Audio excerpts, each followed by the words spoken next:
ಆತ್ಮೀಯ ಸ್ಪರ್ಧಾ ಮಿತ್ರರೇ, ಮೈ ಎಕ್ಸಾಮ್ ಓಲ್ಡ್ ಯೂಟ್ಯೂಬ್ ಚಾನಲ್ಗೆ ಸ್ವಾಗತ. ನಾನು ಮಲ್ಲಿಕಾರ್ಜುನ. ಸ್ನೇಹಿತರೆ, ಇವತ್ತಿನ ತರಗತಿಯಲ್ಲಿ ಜೂನ್ 5 ಮತ್ತು 7ರವರೆಗಿನ ಪ್ರಚಲಿತ ವಿದ್ಯಮಾನಗಳನ್ನು ಡಿಸ್ಕಸ್ ಮಾಡ್ತಾ ಹೋಗೋಣ. ನನಗೆ ತಿಳಿದ ಹಾಗೆ ಕಂಪ್ಲೀಟಾಗಿ ವಿಷಯವನ್ನು ನಿಮಗೆ ಮನದಟ್ಟು ಮಾಡಲಿಕ್ಕೆ ಇಷ್ಟಪಡ್ತೀನಿ. ನೀವು ವಿಡಿಯೋವನ್ನು ಕೊನೆಯವರೆಗೆ ನೋಡಿ. ಮೈ ಎಕ್ಸಾಮ್ ಓಲ್ಡ್ ಯೂಟ್ಯೂಬ್ ಚಾನಲನ್ನು ಇನ್ನೂ ಯಾರಾದರೂ ಸಬ್ಸ್ಕ್ರೈಬ್ ಮಾಡದೇ ನೋಡ್ತಾ ಇದ್ರೆ ದಯವಿಟ್ಟು ಸಬ್ಸ್ಕ್ರೈಬ್ ಮಾಡಿ, ಹಾಗೆ ಪಕ್ಕದಲ್ಲಿ ಕಾಣ್ತಕ್ಕಂಥ ಬೆಲ್ ಐಕಾನನ್ನು ಕ್ಲಿಕ್ ಮಾಡಿ, ಲೈಕ್ ಮಾಡಿ ನೋಡಿರಿ. ಅದು ನಮಗೆ ಒಂದು ಬೂಸ್ಟ್ ಆಗಿ ಪರಿಣಮಿಸ್ತದ. ಸ್ನೇಹಿತರೆ, ಇಲ್ಲಿ ಒಂದು ಕಿವಿಮಾತು ನೋಡ್ರಿ. ಪ್ರತಿ ಮನೆಗೆ ತೆರಳಿ ದಿನಪತ್ರಿಕೆ ಹಂಚುವ ಒಬ್ಬ ಹಳ್ಳಿಯ ಬಾಲಕ ಈ ದೇಶದ ರಾಷ್ಟ್ರಪತಿಯಾದರು. ಅವರೇ APJ ಅಬ್ದುಲ್ ಕಲಾಂ. ಆಮೇಲೆ ಪುಟ್ಟ ಚಹಾ ಅಂಗಡಿಯಲ್ಲಿ ಅಪ್ಪನೊಂದಿಗೆ ರೈಲ್ವೆ ಸ್ಟೇಷನ್ನಲ್ಲಿ ಚಹಾ ಮಾರುತ್ತಿದ್ದ ಒಬ್ಬ ಪೋರ ಇಂದು ದೇಶದ ಪ್ರಧಾನಮಂತ್ರಿ ಆದರು. ಅವರೇ ನರೇಂದ್ರ ಮೋದಿ. ಆಮೇಲೆ ಮುಂಬೈನ ಕಿನಾರೆಯಲ್ಲಿ ಬೇಲ್ಪುರಿ ತಿಂದು ಪೆಟ್ರೋಲ್ ಬಂಕ್ನಲ್ಲಿ ಕೆಲಸ ಮಾಡಿದ ಒಬ್ಬ ಹುಡುಗ ಇವತ್ತೊಂದು ದೈತ್ಯ ರಿಲಯನ್ಸ್ ಕಂಪನಿಯ ಒಡೆಯನಾಗ್ಯಾರು. ಅವ್ರು ಯಾರಪ್ಪ ಅಂದ್ರೆ ಧೀರುಭಾಯಿ ಅಂಬಾನಿ. ಯಾರ್ರೀ ಇವರೆಲ್ಲ? ಇವ್ರು ಯಾರು ಏಕಾಏಕಿ ರಾತ್ರೋರಾತ್ರಿ ಹಠಾತ್ತನೆ ಯಶಸ್ವಿ ಆದವರಲ್ಲ. ಇವರಿಗೆ ಗಾಢ ಪಾದರಗಳು ಇರಲಿಲ್ಲ, ಅಪ್ಪ ಮಾಡಿದ ಆಸ್ತಿ ಗಂಟೂ ಇರಲಿಲ್ಲ. ಆದರೂ ಯಾವುದಕ್ಕೂ ಕ್ಯಾರೆ ಅನ್ನದೇ ಯಶಸ್ವಿಯಾಗಿ ಹೊರಹೊಮ್ಮಿದ್ರಲ್ಲ. ಅದಕ್ಕೆ ಕಾರಣ ಏನಪ್ಪ ಅಂತಂದ್ರೆ ಅವರೊಳಗೆ ಇರ್ತಕ್ಕಂತಹ ಛಲ, ದಿಟ್ಟ ನಿರ್ಧಾರ, ಆತ್ಮವಿಶ್ವಾಸ, ನಂಬಿಕೆ ಅವರಲ್ಲಿ ಏನು ಮಾಡಿತ್ತಪ್ಪ ಅಂದ್ರೆ ಮನೆ ಮಾಡಿತ್ತು. ಇವು ಒಂದಿಷ್ಟಿದ್ರೆ ಈ ಯಶಸ್ಸು, ಕೀರ್ತಿ, ಹಣ ಇವೆಲ್ಲ ನಮ್ಮ ಮನೆ ಮುಂದೆ ಕ್ಯೂ ಹಚ್ಕೊಂಡು ನಿಲ್ತಾವ. ಹಾಗಾಗಿ ನಮ್ಮಲ್ಲಿ ಏನಿರಬೇಕಂದ್ರೆ ಒಂದು ಶ್ರದ್ಧೆ ಇರಬೇಕು, ಮಾಡ್ತಕ್ಕಂಥ ಕೆಲಸದ ಮೇಲೆ ಶ್ರದ್ಧೆ ಇರಬೇಕು. ಆಮೇಲೆ ಆತ್ಮವಿಶ್ವಾಸ, ನಮ್ಮ ಮೇಲೆ ನಮಗೆ ಆತ್ಮವಿಶ್ವಾಸ ಇರಬೇಕು. ಮತ್ತು ಇನ್ನು ನಂಬಿಕೆ ಅಂತಕ್ಕಂಥದ್ದು ಭಾಳ ಇಂಪಾರ್ಟೆಂಟ್ ಆಗ್ತದೆ. ನಂಬಿಕೆ ಕುರಿತು ಒಂದಿನ ಮಾತಾಡ್ತೀನಿ ಸ್ನೇಹಿತರೆ. ಇದೇನೇ ಇರಲಿ, ಇವತ್ತಿನ ತರಗತಿಗೆ ಹೋಗೋಣ. ನೋಡ್ರಿ, ಇವತ್ತ ಏನೇನು ಸುದ್ದಿ ಒಳಗದಾವಪ್ಪ ಅಂತಂದ್ರೆ ವಿಶ್ವ ಪರಿಸರ ದಿನ ಸುದ್ದಿ ಒಳಗೈತಿ. ಜೂನ್ 5 ವಿಶ್ವ ಪರಿಸರ ದಿನ. ವಿಶ್ವ ಆಹಾರ ಸುರಕ್ಷತೆಯ ದಿನ ಜೂನ್ 7. ಹೌದಾ? ಜೂನ್ 7 ವಿಶ್ವ ಆಹಾರ ಸುರಕ್ಷತೆಯ ದಿನ. ಆಮೇಲೆ ಇಂದೋರ್ಗೆ ನೋಟಾ ಪಟ್ಟ. ಇಂದೋರೊಳಗೆ ಅತಿ ಹೆಚ್ಚು NOTA, none of the above ಅಂತಕ್ಕಂಥ, ಈ ಮೇಲಿನ ಯಾರೂ ನನ್ನ ಆಯ್ಕೆ ಅಲ್ಲ ಅಂತಕ್ಕಂಥದ್ದು ಅಲ್ಲಿ ಅತಿ ಹೆಚ್ಚು ಓಟ್ ಬಿದ್ದಾವ. ಅದ್ರ ಬಗ್ಗೆ ನೋಡೋಣ. ಆಮೇಲೆ SBI, ಹೌದಾ, 8 ಕೋಟಿ ಬಂಡವಾಳವನ್ನು ದಾಟಿರ್ತಕ್ಕಂಥ ಭಾರತದ 3ನೇ ಬ್ಯಾಂಕ್.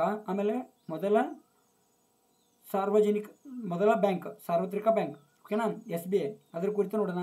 ಆಮೇಲೆ national Archives of India, Yemen ದೇಶಕ್ಕೆ ಸಂಬಂಧಪಟ್ಟಂಗೆ ಸುದ್ದಿ ಒಳಗೈತಿ.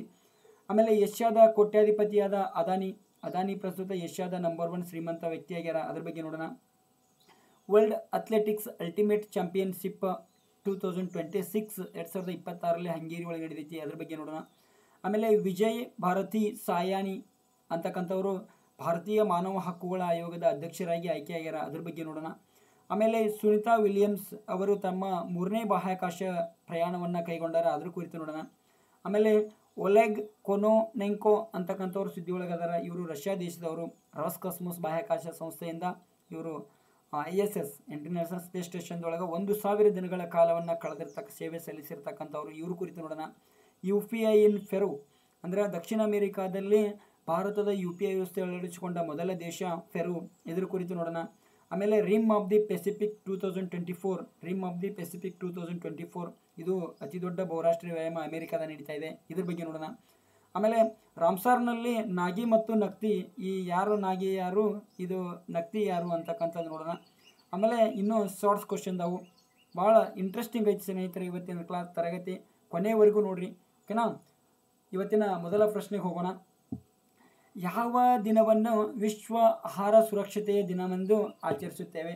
ನೋಡ್ರಿ, ಯಾವ ದಿನವನ್ನು ವಿಶ್ವ ಆಹಾರ ಸುರಕ್ಷತೆಯ ದಿನ ಅಂತೇಳಿ ಆಚರಣೆ ಮಾಡ್ತೀವಪ್ಪ ಅಂತಂದ್ರೆ ಜೂನ್ 7 ವಿಶ್ವ ಆಹಾರ ಸುರಕ್ಷತೆಯ ದಿನ ಅಂತೇಳಿ ಆಚರಣೆ ಮಾಡ್ತೀವಿ. ಇದರ ಥೀಮ್ ಏನಾಗಿತ್ತಂದ್ರೆ 2024 ಥೀಮ್ ಏನಾಗಿತ್ತಂದ್ರೆ ಫುಡ್ ಸೇಫ್ಟಿ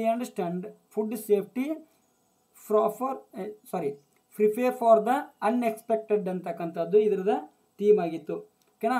ಇದನ್ನು ವಿಶ್ವ ಆಹಾರ ಸುರಕ್ಷತೆಯ ದಿನವನ್ನು 2018ರಲ್ಲಿ ಯುನೈಟೆಡ್ ನೇಷನ್ಸ್ ಜನರಲ್ ಅಸೆಂಬ್ಲಿ ಅವರು ಘೋಷಣೆ ಮಾಡ್ತಾರೆ. ಓಕೆನಾ. ಇದನ್ನು 2016ರೊಳಗೆ WHO ಮತ್ತು FAO WHO World Health Organisation, food and agriculture organisation ಇವರಿಬ್ಬರು ಏನು ಮಾಡ್ತಾರೆ ಅಂದರೆ ಒಂದು ಪ್ರಕಟಣೆಯನ್ನು ಹೊರಡಿಸ್ತಾರೆ.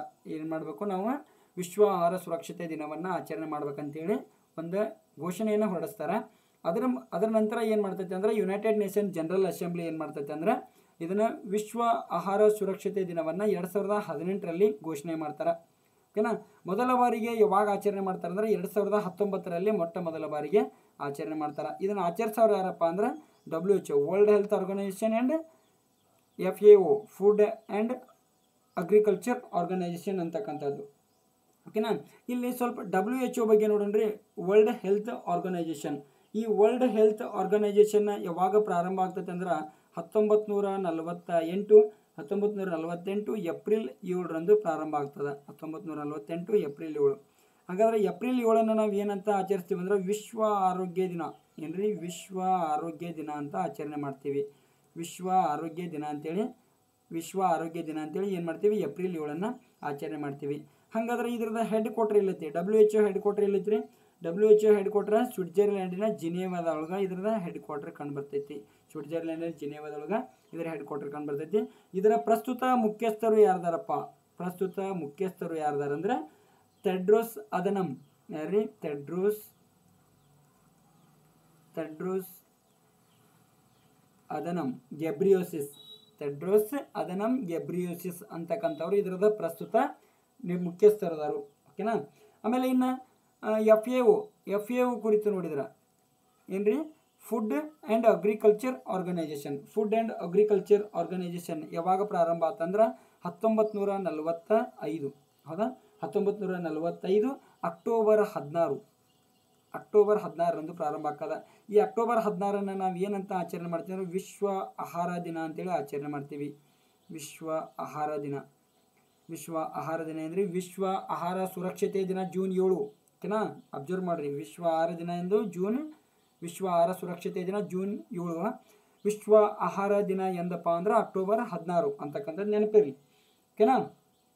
ಇಲ್ಲಿ ನಾನು ಪ್ರೀವಿಯಸ್ ಕ್ಲಾಸ್ ಒಳಗೆ ಇನ್ನೊಂದು ಹೇಳಿದ್ದೆ, ಭಾರತದಲ್ಲಿ ಆಹಾರ ಗುಣಮಟ್ಟವನ್ನು ಕಾಪಾಡುವ ಸಂಸ್ಥೆ ಯಾವುದಪ್ಪ ಅಂತಂದ್ರೆ FSSAI ಅಂತ ಹೇಳಿದ್ದೆ. ಹೌದಾ, FSSAI ಯಾವಾಗ ಪ್ರಾರಂಭ ಆಗ್ತದೆ ಹೇಳಿದ್ದೆ, 2006 ಪ್ರಾರಂಭ ಆಗ್ತದ. ಓಕೆನಾ. ಇದರ ಹೆಡ್ ಕ್ವಾರ್ಟರ್ ಎಲ್ಲೈತಿ, ನವದೆಹಲಿ ಒಳಗೆ ಹೆಡ್ ಕ್ವಾರ್ಟರ್ ಐತಿ. ಆಮೇಲೆ ಆರೋಗ್ಯ ಮತ್ತು ಕುಟುಂಬ ಕಲ್ಯಾಣ ಇಲಾಖೆ ಅಡಿಯಲ್ಲಿ ಕಾರ್ಯನಿರ್ವಹಿಸ್ತೈತೆ ಅಂತ ಹೇಳಿದ್ದೆ. ಆಮೇಲೆ ಇದೊಂದು ಇದನ್ನ ಶಾಸನಾತ್ಮಕ ಸಂಸ್ಥೆ ಅಂತ ಹೇಳಿದೆ, ಸ್ಟ್ಯಾಚ್ಯೂಟರಿ ಬಾಡಿ ಆಫ್ ಇಂಡಿಯಾ.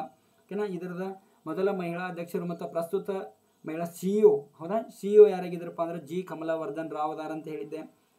ಓಕೆನಾ. ಆಮೇಲೆ ಇನ್ನೊಂದು ಹೊಸದು ನೋಡ್ರಿ, ಇದರ ಕುರಿತು FSSAI ಬಗ್ಗೆ ಹೊಸದು ಒಂದು ಗೊತ್ತಾಗೈತಿ. FSSAI ಇದರದ ತರಬೇತಿ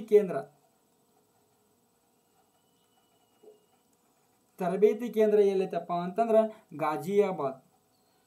ಈ FSSAI ಬಗ್ಗೆ ಬೇಕಾತಂದ್ರೆ ಇದಕ್ಕೆ ಪ್ರೀವಿಯಸ್ ಹಿಂದಿನ ವಿಡಿಯೋದಾಗ ನೋಡ್ರಿ. FSSAI ಬಗ್ಗೆ ಪೂರ್ತಿ ಡಿಟೇಲ್ ಹೇಳಿದ್ದೀನಿ. ಓಕೆನಾ.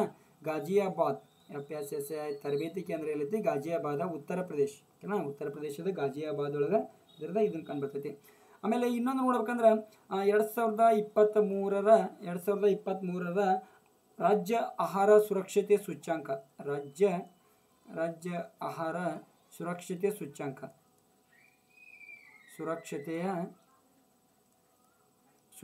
ಇನ್ನೂ 2024 ಬಿಟ್ಟರೆ ಹೇಳ್ತೀನಿ. ಓಕೆನಾ, ಬಿಡ್ಬೋದು, 2 ದಿವಸದೊಳಗೆ ಬಿಡ್ತಾರೆ.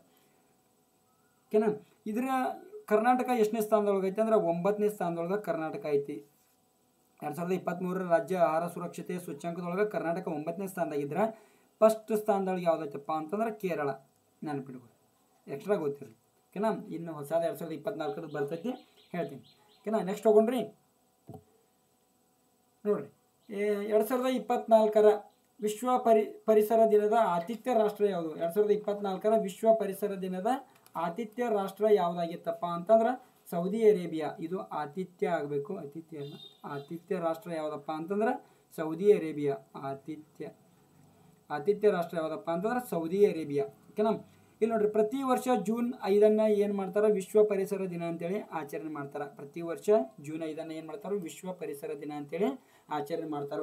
ಓಕೆನಾ. ಇದು 2024 ಥೀಮ್ ಏನಾಗಿತ್ತಪ್ಪ ಅಂತಂದ್ರೆ land restoration and desertification and drought resolution ಅಂತಕ್ಕಂಥದ್ದು ಇದ್ರದ್ದು 2024 ಥೀಮ್ ಆಗಿತ್ತು.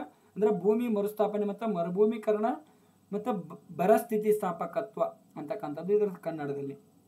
ಓಕೆನಾ. ಇಲ್ಲಿ ನೋಡ್ರಿ, 1972 ಜೂನ್ 5 ಯುನೈಟೆಡ್ ನೇಷನ್ಸ್ ಎನ್ವಿರಾನ್ಮೆಂಟ್ ಪ್ರೋಗ್ರಾಮನ್ನು ಪ್ರಾರಂಭ ಮಾಡ್ತಾರೆ. ಓಕೆನಾ. ಇದು ಜೂನ್ 5 ಪ್ರಾರಂಭ ಆಕತಿ. ಜೂನ್ 5 ಪ್ರಾರಂಭ ಆಗಿದ್ರೆ ಪ್ರತಿಫಲವಾಗಿ ಜೂನ್ 5 ನಾವು ವಿಶ್ವ ಪರಿಸರ ದಿನ ಅಂತೇಳಿ ಆಚರಣೆ ಮಾಡ್ತೀವಿ. ಓಕೆನಾ. UNEP ಎಲ್ಲ ಕಡೆ ಲಾಂಗ್ ಫಾರ್ಮ್ ಬಿದ್ದಿತ್ತು.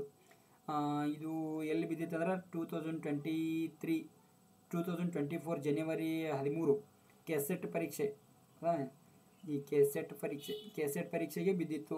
ಓಕೆನಾ. ಪೇಪರ್ 1 ಬಿದ್ದಿತ್ತು. ಆಮೇಲೆ 2024 PCE ಇದ್ರ ಲಾಂಗ್ ಫಾರ್ಮ್ ಬಿದ್ದಿತ್ತು.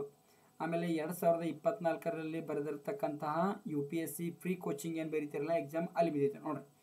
ಎಲ್ಲಿ ಬಿದ್ದಿದ್ದು, ಎಲ್ಲ ಕಡೆ ಬಿದ್ದಿದ್ದಂಥ ಕ್ವಶನ್ ಐತೆ. ಓಕೆನಾ. 3 ಎಕ್ಸಾಮ್ಗೆ 2024 ಕೇಳ್ಯಾರ. ಯುನೈಟೆಡ್ ನೇಷನ್ಸ್ ಎನ್ವಿರಾನ್ಮೆಂಟ್ ಪ್ರೋಗ್ರಾಮ್ ಇದರದ ಫುಲ್ ಫಾರ್ಮ್ ಕೇಳಿದರು. ಓಕೆನಾ. ಆಮೇಲೆ ಇಲ್ಲಿ ಈ ಕೆಸೆಟ್ಗಳಿಗೆ ಏನು ಕೇಳಿದ್ರು ಅಂದ್ರೆ ಯಾವಾಗ ಪ್ರಾರಂಭ ಆಗಿತ್ತು ಅಂತ ಕೇಳಿದರು. 1972 ಪ್ರಾರಂಭ ಆಕೈತಿ ಜೂನ್ 5ನೇ ತಾರೀಕು. ಇದರದ ಕೇಂದ್ರ ಕಚೇರಿ ಎಲ್ಲೈತೆ ಅಂದ್ರೆ ಕೆನ್ಯಾದ ನೈರೋಬಿ. ಏನ್ರಿ, ಕೆನ್ಯಾದ ನೈರೋಬಿ. ನೋಟ್ ಮಾಡ್ಕೋತಿದ್ರೆ ಮಾಡ್ಕೋರಿ, ಭಾಳ ಇಂಪಾರ್ಟೆಂಟ್. ಓಕೆನಾ. ಕೆನ್ಯಾ ದೇಶದ ನೈರೋಬಿ ಒಳಗೆ ಇದರದ ಕೇಂದ್ರ ಕಚೇರಿ ಕಂಡು ಬರ್ತೈತಿ. ಓಕೆನಾ. ಆಮೇಲೆ ಇನ್ನು 1972 ಅದೇ ವರ್ಷ ಏನು ಮಾಡ್ತೈತೆ, ಯುನೈಟೆಡ್ ನೇಷನ್ಸ್ ಜನರಲ್ ಅಸೆಂಬ್ಲಿಯು ಸ್ವೀಡನ್ ದೇಶದ ಸ್ಟಾಕ್ಹೋಮ್ ಒಳಗೆ ಒಂದು ಸಭೆ ಸೇರ್ತೈತಿ. ಓಕೆನಾ. ಸ್ವೀಡನ್ ದೇಶದ ಸ್ಟಾಕ್ಹೋಮ್ ಒಳಗೆ ಸಭೆ ಸೇರಿ ಅದೇ ವರ್ಷ ಏನು ಮಾಡ್ತಾರಂದ್ರೆ ಜೂನ್ 5 ವಿಶ್ವ ಪರಿಸರ ದಿನ ಅಂತೇಳಿ ಘೋಷಣೆ ಮಾಡ್ತಾರೆ. ಯಾರು ಘೋಷಣೆ ಮಾಡ್ತಾರೆ? ಯುನೈಟೆಡ್ ನೇಷನ್ಸ್ ಜನರಲ್ ಅಸೆಂಬ್ಲಿಯವರು ಘೋಷಣೆ ಮಾಡ್ತಾರೆ ಅಂತಕ್ಕಂಥದ್ದು ಗೊತ್ತಿರಲಿ. ಓಕೆನಾ. ಇಲ್ಲಿ ನೋಡಿ, 1972 ಮೊದಲ ಬಾರಿಗೆ ಘೋಷಣೆ ಮಾಡ್ತಾರೆ. ಇದನ್ನು ಆಚರಿಸಿದ್ದು ಯಾವಾಗಂತಂದ್ರೆ 1973 ಮೊಟ್ಟ ಮೊದಲ ಬಾರಿಗೆ ವಿಶ್ವ ಪರಿಸರ ದಿನವನ್ನು ಆಚರಣೆ ಮಾಡ್ತಾರೆ. ಯಾವಾಗ ಮೊಟ್ಟ ಮೊದಲ ಬಾರಿಗೆ ಆಚರಣೆ ಮಾಡ್ತಾರೆ? 1973 ಮೊಟ್ಟ ಮೊದಲ ಬಾರಿಗೆ ವಿಶ್ವ ಪರಿಸರ ದಿನವನ್ನು ಆಚರಣೆ ಮಾಡ್ತಾರೆ. ಇದರದ ಮೊಟ್ಟ ಮೊದಲ ಬಾರಿಗೆ ಆಚರಣೆ ಮಾಡಿದಾಗ ಇದ್ರ ಥೀಮ್ ಏನಾಗಿತ್ತಪ್ಪ ಅಂತಂದ್ರೆ, ಇದ್ರ ಥೀಮ್ ಏನಾಗಿತ್ತು? Only one earth. ಏನಿದೆ? ಓನ್ಲಿ ಒನ್ ಅರ್ತ್ ಅಂತಕ್ಕಂಥದ್ದು ಇದರದ್ದು ಥೀಮ್ ಆಗಿತ್ತು.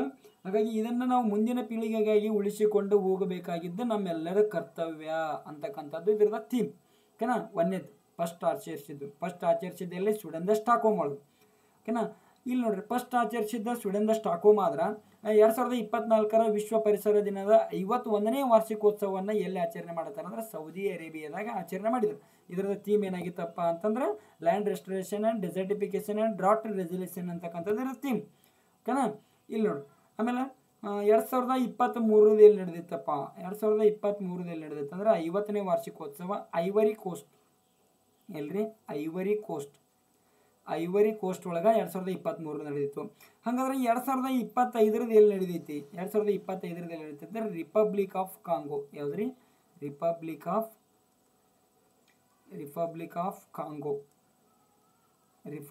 ಕಾಂಗೋದಾಗ 2025 ವಿಶ್ವ ಪರಿಸರ ದಿನ 52ನೇ ವಾರ್ಷಿಕೋತ್ಸವ ನಡೆದೈತಿ.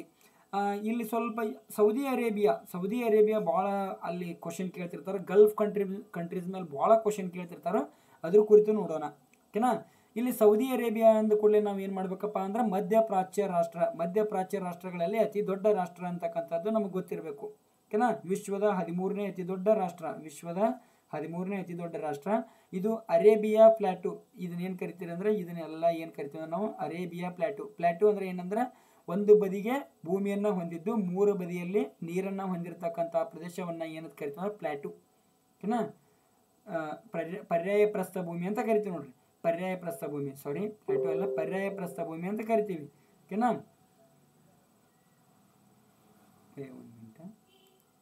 ಓಕೆ. ಸೌದಿ ಅರೇಬಿಯಾ ಯಾವ್ಯಾವ ದೇಶಗಳೊಂದಿಗೆ ಗಡಿ ಹಂಚ್ಕೊಳ್ತದಪ್ಪ ಅಂತಂದ್ರೆ ಇಲ್ಲಿ ನೋಡ್ರಿ, ಸೌದಿ ಅರೇಬಿಯಾ ಜೋರ್ಡಾನ್ ದೇಶದೊಂದಿಗೆ ಗಡಿ ಹಂಚ್ಕೊಂಡೈತಿ, ಇರಾನ್ದೊಂದಿಗೆ ಗಡಿ ಹಂಚ್ಕೊಂಡೈತಿ, ಆಮೇಲೆ ಇಲ್ಲಿ ಕುವೈತ್ನೊಂದಿಗೆ ಗಡಿ ಹಂಚ್ಕೊಂಡೈತಿ, ಆಮೇಲೆ ಇಲ್ಲಿ ಬಹರೇನ್ ಬರ್ತೈತಿ, ಇಲ್ಲಿ ಕತಾರ್ ಬರ್ತೈತಿ. ಆಮೇಲೆ ಇಲ್ಲಿ ನೋಡ್ರಿ, ಇದು ಬಹರೇನ್ದೊಂದಿಗೆ ಜಲಗಡಿಯನ್ನು ಹಂಚ್ಕೊಳ್ತದ ಸ್ನೇಹಿತರೆ. ಆಮೇಲೆ ಯುನೈಟೆಡ್ ಅರಬ್ ಎಮಿರೇಟ್ಸ್ ಕಂಡು ಬರ್ತದೆ. ಇದು ಯುನೈಟೆಡ್ ಅರಬ್ ಎಮಿರೇಟ್ಸ್, ಇದು ಒಮನ್, ಯೆಮೆನ್, ಹೌದಾ? ಇದು ಕೆಂಪು ಸಮುದ್ರ, ಓಕೆನಾ. ಇದು ಕೆಂಪು ಸಮುದ್ರ, ಇದು ಅರಬ್ಬಿ ಸಮುದ್ರ, ಇದು ಅರಬ್ಬಿ ಸಮುದ್ರ, ಇದು ಕ್ಯಾಸ್ಪಿಯನ್ ಸಮುದ್ರ, ಓಕೆನಾ. ಇದು ಕ್ಯಾಸ್ಪಿಯನ್ ಸಮುದ್ರ. ಆಮೇಲೆ ಇದು ಮೆಡಿಟರೇನಿಯನ್ ಸಮುದ್ರ, ಮೆಡಿಟರೇನಿಯನ್ ಸಮುದ್ರ. ಇಲ್ಲಿ ಅರೇಬಿಯನ್ ಮತ್ತು ಕ್ಯಾಸ್ಪಿಯನ್ ಸಮುದ್ರದ ಮಧ್ಯೆ ಕಂಡು ಬರ್ತಕ್ಕಂಥ ದೇಶ ಇರಾನ್ ಅಂತಕ್ಕಂಥದ್ದು ಗೊತ್ತಿರಲಿ, ಓಕೆನಾ. ಇವು ಯಾವ ದೇಶ, ಈ ಸೌದಿ ಅರೇಬಿಯಾದೊಂದಿಗೆ ಯಾವ ದೇಶಗಳು ಗಡಿ ಹಂಚ್ಕೊಂಡಾವ, ಯಾವ್ದು ಹಚ್ಕೊಳ್ಳಂಗಿಲ್ಲ ಅಂತೇಳಿ ಕ್ವಶನ್ ಕೇಳ್ತಾನೆ. ಇಲ್ಲಿ ಪ್ಯಾಲೆಸ್ತಾನದೊಂದಿಗೆ ಯಾವ ದೇಶ ಗಡಿ ಹಂಚ್ಕೊಳ್ಳಂಗಿಲ್ಲ ಅದು ಕ್ವಶನ್ ಬಂದಿತ್ತು. ನೀವೆಲ್ಲ ಕ್ಲೀನಾಗಿ ಅಬ್ಸರ್ವ್ ಮಾಡ್ಬೇಕು, ಯಾವ ಸುದ್ದಿ ಒಳಗೆ ಇರ್ತಾವೆ ಎಲ್ಲ ಮ್ಯಾಪ್ ತೊಗೊಂಡು ಕ್ಲೀನಾಗಿ ಅಬ್ಸರ್ವ್ ಮಾಡಬೇಕು, ಓಕೆನಾ. ಓಕೆ, ಇಲ್ಲಿ ನೋಡ್ರಿ ಸ್ವಲ್ಪ ಈ ಕಡೆ ಬರ್ರಿ. ಇದು ಏನಪ್ಪ ಅಂದ್ರೆ ಮಧ್ಯಪ್ರಾಚ್ಯದಲ್ಲಿ ಅತಿ ದೊಡ್ಡ ರಾಷ್ಟ್ರ ಅಂತಕ್ಕಂಥದ್ದು ಹೇಳಿದೆ, ಓಕೆನಾ. ಇದರದ ರಾಜಧಾನಿ ಯಾವುದು? ಸೌದಿ ಅರೇಬಿಯಾದ ರಾಜಧಾನಿ ಯಾವುದಪ್ಪ ಅಂದ್ರೆ ರಿಯಾದ್. ಸೌದಿ ಅರೇಬಿಯಾದ ಅತಿ ದೊಡ್ಡ ನಗರ ಮತ್ತು ಅತಿ ದೊಡ್ಡ ರಾಜಧಾನಿ ಯಾವುದು ಅಂದ್ರೆ ರಿಯಾದ್. ಇದರ ಕರೆನ್ಸಿ ಯಾವುದು? ಕರೆನ್ಸಿ ಯಾವುದು? ರಿಯಾಲ್. ರಾಜಧಾನಿ ರಿಯಾದ, ಇದರ ಕರೆನ್ಸಿ ರಿಯಾಲ್, ಓಕೆನಾ. ಇದು ಮಧ್ಯಪ್ರಾಚ್ಯದ ಅತಿ ದೊಡ್ಡ ರಾಷ್ಟ್ರ. ಇನ್ನು ಅರೇಬಿಯನ್ ಪರ್ಯಾಯ ಪ್ರಸ್ಥಭೂಮಿಯಲ್ಲಿ ಶೇಕಡ 80%, ಅರೇಬಿಯನ್ ಪ್ರಸ್ಥಭೂಮಿಯಲ್ಲಿ ಶೇಕಡ 80% ಇದೇನು ಮಾಡೈತೆ ಅಂದ್ರೆ ವ್ಯಾಪಿಸ್ಯದ. ಇಲ್ಲಿ ನೋಡ್ರಿ ಅತಿ ದೊಡ್ಡ ರಾಷ್ಟ್ರ ಇದೈತಲ್ರಿ, ಇದೇ ಇದೆ ನೋಡ್ರಿ. ಅರೇಬಿಯನ್ ಪರ್ಯಾಯ ಪ್ರಸ್ಥಭೂಮಿ ಒಳಗೆ ಸುಮಾರು 80% ವ್ಯಾಪಿಸಿದೆ, ಓಕೆನಾ. ಇದು ವಿಶ್ವದ ಅತಿ ದೊಡ್ಡ ಪರ್ಯಾಯ ಪ್ರಸ್ಥಭೂಮಿ. ವಿಶ್ವದ ಅತಿ ದೊಡ್ಡ ಪರ್ಯಾಯ ಪ್ರಸ್ಥಭೂಮಿ ಯಾವುದು? ಅರೇಬಿಯನ್ ಪ್ರಸ್ಥಭೂಮಿ ಅಂತಕ್ಕಂಥದ್ದು ಗೊತ್ತಿರಲಿ. ಆಮೇಲೆ ಸೌದಿ ಅರೇಬಿಯಾವನ್ನ ಈಜಿಪ್ಟ್ ಮತ್ತು ಇಸ್ರೇಲ್ನಿಂದ, ಈಜಿಪ್ಟ್ ಮತ್ತು ಇಲ್ಲಿ ನೋಡ್ರಿ ಈಜಿಪ್ಟ್ ಮತ್ತು ಇಸ್ರೇಲ್ ಈ ಈಜಿಪ್ಟ್ ಮತ್ತು ಇಸ್ರೇಲ್ನಿಂದ ಏನು ಮಾಡ್ತಾರೆ, ಪ್ರತ್ಯೇಕಿಸುವ ಕೊಲ್ಲಿ ಯಾವುದಂದ್ರೆ ಅಕಾಬಾ ಕೊಲ್ಲಿ, ಹೌದಾ. ಈ ಇಸ್ರೇಲ್ ಮತ್ತು ಈಜಿಪ್ಟ್ನಿಂದ ಪ್ರತ್ಯೇಕಿಸುವ ಕೊಲ್ಲಿ ಯಾವುದಂದ್ರೆ ಅಕಾಬಾ ಕೊಲ್ಲಿ ನೋಡ್ರಿ, ಓಕೆನಾ. ಆಮೇಲೆ ಕೆಂಪು ಸಮುದ್ರ ಮತ್ತು ಪರ್ಷಿಯನ್ ಗಲ್ಫ್ ಎರಡೂ ಕರಾವಳಿಯನ್ನು ಹಂಚ್ಕೊಂಡದ. ಇದು ಕೆಂಪು ಸಮುದ್ರದ ಕರಾವಳಿ, ಇದು ಪರ್ಷಿಯನ್ ಗಲ್ಫ್, ಓಕೆನಾ. ಇದನ್ನ ಏನು ಕರಿತೀವಿ? ಪರ್ಷಿಯನ್ ಗಲ್ಫ್ ಅಂತ ಕರಿತೀವಿ. ಈ ಪರ್ಷಿಯನ್ ಗಲ್ಫ ಮತ್ತು ಕೆಂಪು ಸಮುದ್ರದ ಕರಾವಳಿ ಎರಡೂ ಕರಾವಳಿಯನ್ನು ಹೊಂದಿರತಕ್ಕಂಥ ದೇಶ ಯಾವುದಂದ್ರೆ ಅದು ಸೌದಿ ಅರೇಬಿಯಾ ಅಂತಕ್ಕಂಥದ್ದು ಗೊತ್ತಿರಲಿ, ಓಕೆನಾ. ಇನ್ನು ನೆಕ್ಸ್ಟ್ ನೋಡ್ರಿ, ಸೌದಿ ಅರೇಬಿಯಾ ಬಗ್ಗೆ ಇನ್ನೂ ಏನಾದರೂ ಹೆಚ್ಚಿಗೆ ಗೊತ್ತಿದ್ರೆ ಕಮೆಂಟ್ ಮಾಡ್ರಿ, ಓಕೆನಾ. ಇನ್ನು ನೋಡ್ರಿ ರಾಷ್ಟ್ರೀಯ ಅರಣ್ಯ ನೀತಿ. ರಾಷ್ಟ್ರೀಯ ಅರಣ್ಯ ನೀತಿ ಯಾವಾಗ ಜಾರಿ ಬಂತು ಭಾರತದಲ್ಲಿ? 1952 ರಾಷ್ಟ್ರೀಯ ಅರಣ್ಯ ನೀತಿ ಜಾರಿಗೆ ಬರ್ತೈತಿ. ಈ ರಾಷ್ಟ್ರೀಯ ಅರಣ್ಯ ನೀತಿಯ ಪ್ರಕಾರ ನಮ್ಮ ಭಾರತದೊಳಗೆ ಎಷ್ಟು ಪರ್ಸೆಂಟೇಜ್ ಅರಣ್ಯ ಇರಬೇಕಂದ್ರೆ 33%, 33% ಏನಿರಬೇಕಪ್ಪ ಅಂತಂದ್ರೆ ಅರಣ್ಯ ಇರಬೇಕು. ಈಗ ಒಂದು 100% ಪ್ರದೇಶ ಐತೆ ಅಂದ್ರೆ ಆ ಪ್ರದೇಶ ಒಳಗೆ 33% ಏನಿರ್ಬೇಕಪ್ಪ ಅಂತಂದ್ರೆ ಅರಣ್ಯ ಇರಬೇಕು. ಹಾಗಾದ್ರೆ ಈಗ ಪ್ರಸ್ತುತ ಭಾರತದೊಳಗೆ ಎಷ್ಟು ಪರ್ಸೆಂಟೇಜ್ ಅರಣ್ಯ ಐತಿ ಅಂದ್ರೆ 21% ಅರಣ್ಯ ಐತಿ. ಇನ್ನು ಎಷ್ಟಿಂದ ಇದೆ ನೋಡ್ರಿ, ಓಕೆನಾ. ಆಮೇಲೆ ಪರಿಸರ ಸಂರಕ್ಷಣಾ ಕಾಯ್ದೆ 1986. ಈ ಪರಿಸರ ಸಂರಕ್ಷಣಾ ಕಾಯ್ದೆ ಯಾವಾಗ ಜಾರಿ ಬರ್ತದೆ? 1986 ಪರಿಸರ ಸಂರಕ್ಷಣಾ ಕಾಯ್ದೆ ಬರ್ತೈತಿ. ಆಮೇಲೆ ನರೇಂದ್ರ ಮೋದಿ ಅವರು ಈ ಜೂನ್ 5 ಹೌದಾ, ಜೂನ್ 5 ಏನು ಮಾಡ್ತಾರಂದ್ರೆ ಏಕ್ ಪೇಡ್ ಮಾ ಕೆ ನಾಮ್ ಅಭಿಯಾನ್, ಏಕ್ ಪೇಡ್ ಕೆ ಮಾನ್ ಅಭಿಯಾನ್ ಅಂತಕ್ಕಂಥದ್ದನ್ನು ಏಕ್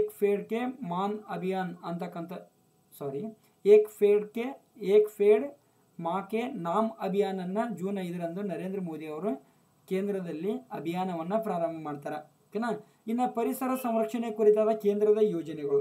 ಈ ಪರಿಸರ ಸಂರಕ್ಷಣೆ ಕುರಿತಾದ ಕೇಂದ್ರದ ಯೋಜನೆಗಳು ಯಾವ್ಯಾವ ಅಂದ್ರೆ ಅಮೃತ್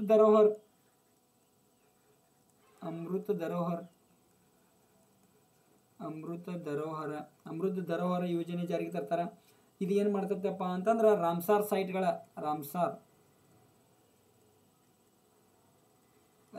ಸೈಟ್ಗಳ ಸಂರಕ್ಷಣೆ.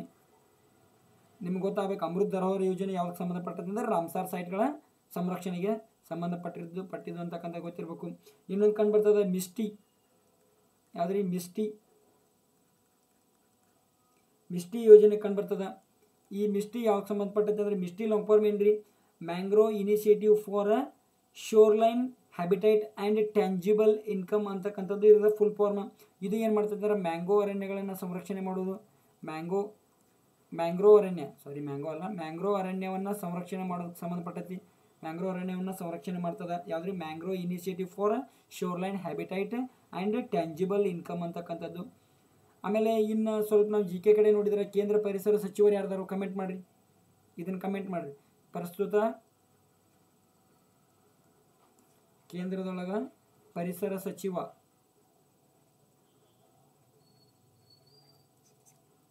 ಲೋಕಸಭೆನ ವಿಸರ್ಜನೆ ಮಾಡ್ಯಾರ ಅಂತೀರೇನ್ರಿ? ಓಕೆ, ನೋಡೋಣ.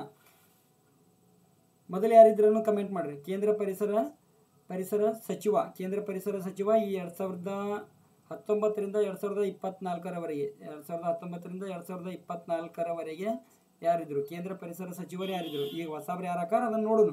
ಓಕೆನಾ? ಇನ್ನು ಮಹಾತ್ಮ ಗಾಂಧೀಜಿಯವರು ಒಂದು ಮಾತು ಹೇಳ್ತಾರೆ, ಈ ಪ್ರಕೃತಿ ಏನು ಮಾಡ್ತದೆ, ಪ್ರತಿಯೊಬ್ಬ ಮನುಷ್ಯನ ಅಗತ್ಯತೆಗಳನ್ನು ಪೂರೈಸದೆ ಹೊರತು ಅವನ ದುರಾಸೆಗಳನ್ನಲ್ಲ ಅಂತಕ್ಕಂಥದ್ದು ಮಹಾತ್ಮ ಗಾಂಧೀಜಿಯವರು ಹೇಳ್ತಾರೆ. ಇದನ್ನು ಕೇಳ್ಯಾರ ಕ್ವಶನ್ನ. ಇದನ್ನು ಯಾರು ಹೇಳಿದ್ರಿ ಅಂತ ಇದನ್ನು ಕೇಳಿರ್ತಾರ, ನೆನ್ಪಿಟ್ಕೋರಿ. ಇರ್ಲಿತ್ತೇಳಿ ಸ್ವಲ್ಪ ಹೇಳಿ. ಓಕೆನಾ? ನೆಕ್ಸ್ಟ್ ನೋಡೋಣ್ರಿ. ಇನ್ನು 18ನೇ ಸಾರ್ವತ್ರಿಕ ಚುನಾವಣೆ 2024ರಲ್ಲಿ ಯಾವ ಲೋಕಸಭಾ ಮತಕ್ಷೇತ್ರದಲ್ಲಿ ಅತಿ ಹೆಚ್ಚು ನೋಟಾ ಮತಗಳು ಬಿದ್ದಾವಪ್ಪ ಅಂತಂದ್ರೆ ಮಧ್ಯಪ್ರದೇಶದ ಇಂದೋರ್. ಹೌದಾ? ನೀವಲ್ಲಿ ಹೆಡ್ಡಿಂಗ್ ಒಳಗೆ ನೋಡಿದ್ರಿ, ಇಂದೋರ್ಗೆ ನೋಟಾ ಪಟ್ಟ ಆತೆ. ಓಕೆನಾ? ಇಲ್ಲಿ ಮಧ್ಯಪ್ರದೇಶದ ಇಂದೋರ್ ಒಳಗೆ ಅತಿ ಹೆಚ್ಚು ನೋಟಾಗಳು ಇದನ್ನು ಬೀಳ್ತಾವ.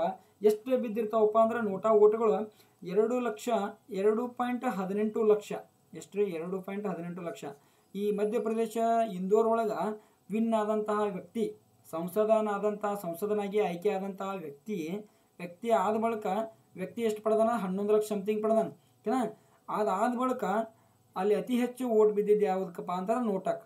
ಓಕೆನಾ? ಅಲ್ಲಿ ಏನಾಗಿತ್ತು ಅಂದರೆ ಆ್ಯಕ್ಚುಲಿ ಕಾಂಗ್ರೆಸ್ ಒಬ್ಬ ಪ್ರತಿನಿಧಿ ಕಾಂಗ್ರೆಸ್ನ ಅಭ್ಯರ್ಥಿಯನ್ನು ಈ BJPದವ್ರು ಏನು ಮಾಡಿ ಬಿಟ್ಟಿದ್ರು ಅಂದ್ರೆ ಅವ್ರನ್ನ ತಮ್ಮ ಕಡೆ ಸೆಳ್ಕೊಂಡಿದ್ರು. ಹೀಗಾಗಿ ಅಲ್ಲಿ ಕಾಂಗ್ರೆಸ್ ಪ್ರತಿನಿಧಿನೇ ಇರಲಿಲ್ಲ.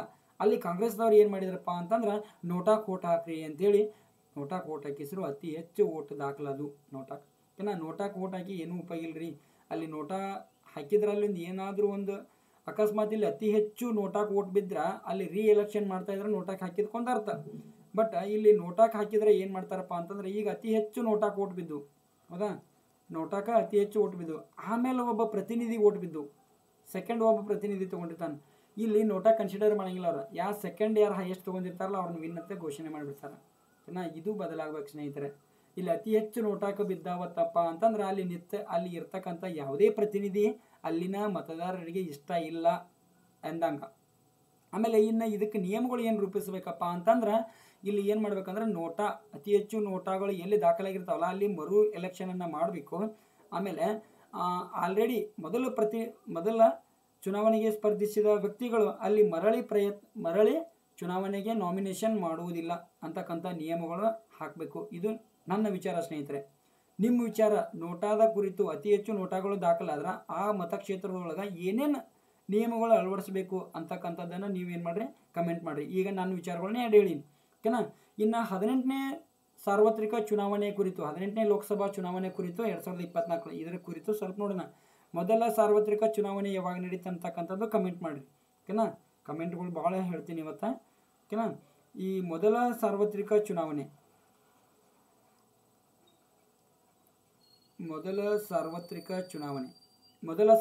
ಚುನಾವಣೆ ಅಥವಾ ಮೊದಲ ಲೋಕಸಭೆಗೆ ಚುನಾವಣೆ ಯಾವ ವರ್ಷ ನಡೀತು? ಓಕೆನಾ?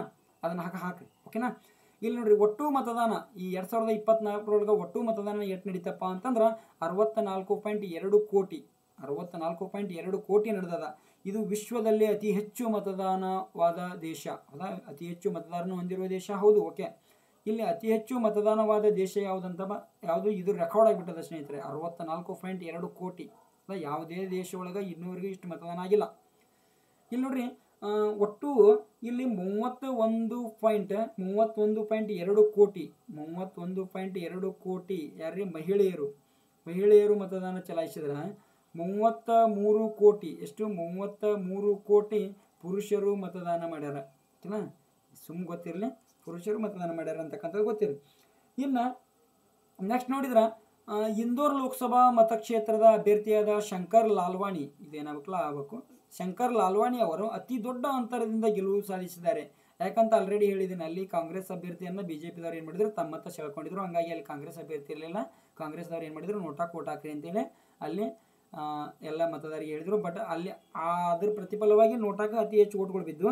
ಆಮೇಲೆ ಇನ್ನೊಂದು ಆಗಿದ್ದಪ್ಪ ಏನಪ್ಪ ಅಂತಂದ್ರೆ ಪಂಕಜ್ ಲಾಲ್ವಾನಿ ಅವರು ಅತಿ ದೊಡ್ಡ ಅಂತರದಿಂದ ಗೆಲ್ತಾರೆ. ಎಷ್ಟು ಮತಗಳ ಅಂತರದಿಂದ ಗೆಲ್ತಾರಂದ್ರೆ ಸುಮಾರು 11.75 ಲಕ್ಷ ಮತಗಳ ಅಂತರದಿಂದ ಗೆಲ್ತಾರೆ. ಎಷ್ಟು ರೀ? 11.75 ಲಕ್ಷ ಮತಗಳ ಅಂತರದಿಂದ ಗೆಲ್ತಾರೆ. ಈಗ ನೋಟಾ ಅಂದ ಕೂಡಲೇ ಇನ್ನೊಂದು 2019 ಒಂದು ಸಂಘಟನೆ ನಡೆದಿತ್ತು ಸ್ನೇಹಿತರೆ, ಅವಾಗ ಓದಿದ್ದು. ಇಲ್ಲಿ ನೋಡ್ರಿ, ಗೋಪಾಲ್ಗಂಜ್ ಅಂತಕ್ಕಂಥ ಒಂದು ಪ್ರದೇಶ ಬರ್ತದೆ. ಏನ್ರಿ ಗೋಪಾಲ್ಗಂಜ್, ನಾವು ಓದ್ತಿದ್ದೀವಿ, ನಾವು ಓದೊಳಗೆ ಗೋಪಾಲ್ಗಂಜ್ ಅತಿ ಹೆಚ್ಚು ನೋಟಾಗಳು ದಾಖಲಾದ ಮತಕ್ಷೇತ್ರ, ಲೋಕಸಭೆ ಮತಕ್ಷೇತ್ರ ಯಾವುದಪ್ಪ ಅಂತಂದ್ರೆ ಗೋಪಾಲ್ಗಂಜ್. ಎಲ್ರಿ ಇದು ಯಾವ ರಾಜ್ಯದೊಳಗೆ ಕಂಡು ಬರ್ತೈತಪ್ಪ ಅಂತಂದ್ರೆ ಗೋಪಾಲ್ಗಂಜ್, ಬಿಹಾರ್. ನಾ ಈ ವರ್ಷದ ಚೆಕ್ ಮಾಡಿದೆ, ಇಲ್ಲಿ ಕಡಿಮೆ ಬಿದ್ದಾವೆ. ಹೋದ ವರ್ಷದಕ್ಕಿಂತ ಇಲ್ಲಿ ಏನಾಗ್ಯಾವಪ್ಪ ಅಂತಂದ್ರೆ ಕಡಿಮೆ ಬಿದ್ದಾವ. ಈ 2019 ಅತಿ ಹೆಚ್ಚು ನೋಟಾಗಳು ಎಲ್ಲಿ ದಾಖಲಾಗಿದ್ವು ಅಂದ್ರೆ ಗೋಪಾಲ್ಗಂಜ್ ಒಳಗೆ ದಾಖಲಾಗಿದ್ವು. ಇದು ಬಿಹಾರ್ ರಾಜ್ಯದಾಗ ಕಂಡು ಬರ್ತೈತಿ. ಈ ಬಾರಿ ಇಲ್ಲಿ ಎಷ್ಟೊಂದು ನೋಟಾಗಳು ಬಿದ್ದಿಲ್ಲ, ನೋಟಾಕ್ ಓಟ್ ಬಿದ್ದಿಲ್ಲ. ಈ ಬಾರಿ ಅತಿ ಹೆಚ್ಚು ನೋಟಾಕ್ ಓಟ್ಗಳು ಬಿದ್ದಿದೆ ಎಲ್ಲಪ್ಪ ಅಂದ್ರೆ ಮಧ್ಯಪ್ರದೇಶ, ಇಂದೋರ್. ಗೊತ್ತಿರಲಿ, ಅತಿ ಹೆಚ್ಚು ನೋಟಾ ಮತಗಳನ್ನು ದಾಖಲಿಸಿದ ಲೋಕಸಭಾ ಮತಕ್ಷೇತ್ರ ಯಾವುದಪ್ಪ ಅಂತಂದ್ರೆ ಮಧ್ಯಪ್ರದೇಶ, ಇಂದೋರ್. ಡೆಫಿನೆಟ್ಲಿ ಕ್ವಶನ್ ಆಗ್ತದೆ ಸ್ನೇಹಿತರೆ ಇದು, ಓಕೆನಾ. ಇಲ್ಲಿ ನೋಡ್ರಿ, ಮುಂಬೈನ ವಾಯುವ್ಯ ಮತಕ್ಷೇತ್ರದಿಂದ ರವೀಂದ್ರ ವೈಕರ್ ಅವರು ಅತಿ ಕಡಿಮೆ ಅಂತರದಿಂದ ಗೆಲುವು ಸಾಧಿಸ್ಯಾರ. ಇವರು ಬರೀ 45 ಮತಗಳ ಅಂತರದಿಂದ ಗೆಲುವು ಸಾಧನೆ ಮಾಡ್ಯಾರ. ಯಾರ್ರಿ? ರವೀಂದ್ರ ವೈಕರ್ ಅಂತಕ್ಕಂಥವ್ರು. ನೆಕ್ಸ್ಟ್ ನೋಡ್ರಿ, ಇಲ್ಲಿ ಬೀದರ್ ಲೋಕಸಭಾ ಮತಕ್ಷೇತ್ರದಿಂದ ದೇಶದ ಅತಿ ಕಿರಿಯ ವಯಸ್ಸಿನ ಸಂಸದ ಯಾರಪ್ಪ ಅಂದ್ರೆ ಸಾಗರ್ ಖಂಡ್ರಿ. ಇದು ಸಾಗರ್ ಖಂಡ್ರಿ. ಏನ ಈ ಸಾಗರ್ ಖಂಡ್ರಿ ಯಾರಪ್ಪ ಅಂತಂದ್ರೆ ಇಲ್ಲಿ ನೋಡ್ರಿ, ಇವ್ರು ಅಬ್ಸರ್ವ್ ಮಾಡ್ರಿ, ಇವ್ರಿಗೆ ಏಜ್ ಎಷ್ಟಪ್ಪ ಅಂದ್ರೆ 26 ವರ್ಷ. ಯಾಕ್ರಿ? ಬ್ಯಾಕ್ಗ್ರೌಂಡ್ ಏನೈತಪ್ಪ ಅಂತಂದ್ರೆ ಈಶ್ವರ್ ಖಂಡ್ರೆ ಅಂತಕ್ಕಂಥ ಹೆಸರು ಕೇಳಿದಿರಿ ನೀವು ಆಲ್ರೆಡಿ. ಯಾರ್ರಿ? ಈಶ್ವರ್ ಖಂಡ್ರೆ. ಈ ಈಶ್ವರ್ ಖಂಡ್ರೆ ಏನಂದ್ರೆ ಸದ್ಯಕ್ಕೆ ಪ್ರಸ್ತುತ ಕರ್ನಾಟಕ ರಾಜ್ಯದಲ್ಲಿ ಕಾಂಗ್ರೆಸ್ ಆಡಳಿತ ಐತಲ್ಲ, ಈ ಆಡಳಿತ ಒಳಗ ಅರಣ್ಯ ಮತ್ತು ಪರಿಸರ ಸಚಿವರದಾರು. ಯಾರದಾರಿ? ಅರಣ್ಯ ಮತ್ತು ಪರಿಸರ ಸಚಿವರದಾರು. ಈ ಬ್ಯಾಕ್ಗ್ರೌಂಡ್ ದಶಿಂದ ಇವ್ರು ಏನು ಮಾಡ್ಯಾರಂದ್ರೆ ಇಷ್ಟು ಸಣ್ಣ ವಯಸ್ಸಿಗೆ ಕೇಂದ್ರ ಲೋಕಸಭೆಗೆ ಆಯ್ಕೆಯಾಗ್ಯಾರು, ಓಕೆನಾ. ಆಮೇಲೆ ಬಿಹಾರದ ಸಮಸ್ತಿಪುರ ಲೋಕಸಭಾ ಮತಕ್ಷೇತ್ರದಿಂದ ದೇಶದ ಅತಿ ಕಿರಿಯ ವಯಸ್ಸಿನ ಸಂಸದೆಯಾಗಿ ಶಾಂಭವಿ ಚೌಧರಿ ಅವರು ಆಯ್ಕೆಯಾಗ್ಯಾರ. ಈ ಶಾಂಭವಿ ಚೌಧರಿ ಅವರಿಗೆ ಎಷ್ಟಪ್ಪ ಏಜ್ ಅಂದ್ರೆ ಜಸ್ಟ್ 25. ಲೋಕಸಭೆಗೆ ಸ್ಪರ್ಧೆ ಮಾಡೋಕ್ಕೆ ಏಜ್ ಇಟ್ಬೇಕ್ರಿ 25. ಜಸ್ಟ್ 25 ಕ್ರಾಸ್ ಮಾಡ್ಯಾರು. ಎಲೆಕ್ಷನ್ ಮತಕ್ಷೇತ್ರ ಲೋಕಸಭಾ ಮತಕ್ಷೇತ್ರದಾಗ ವಿನ್ ಆಗ್ಯಾರು ಅಂತಕ್ಕಂಥದ್ದು ನಮ್ಗೆ ಗೊತ್ತಿರಿ, ಓಕೆನಾ. ಇನ್ನು NDA ಏನಪ್ಪ ಇದು? NDA ಯಾಕೆ NDA ಸುದ್ದಿ ಒಳಗೈತಿ ಅಂತ ನೋಡೋಣ, ಓಕೆನಾ.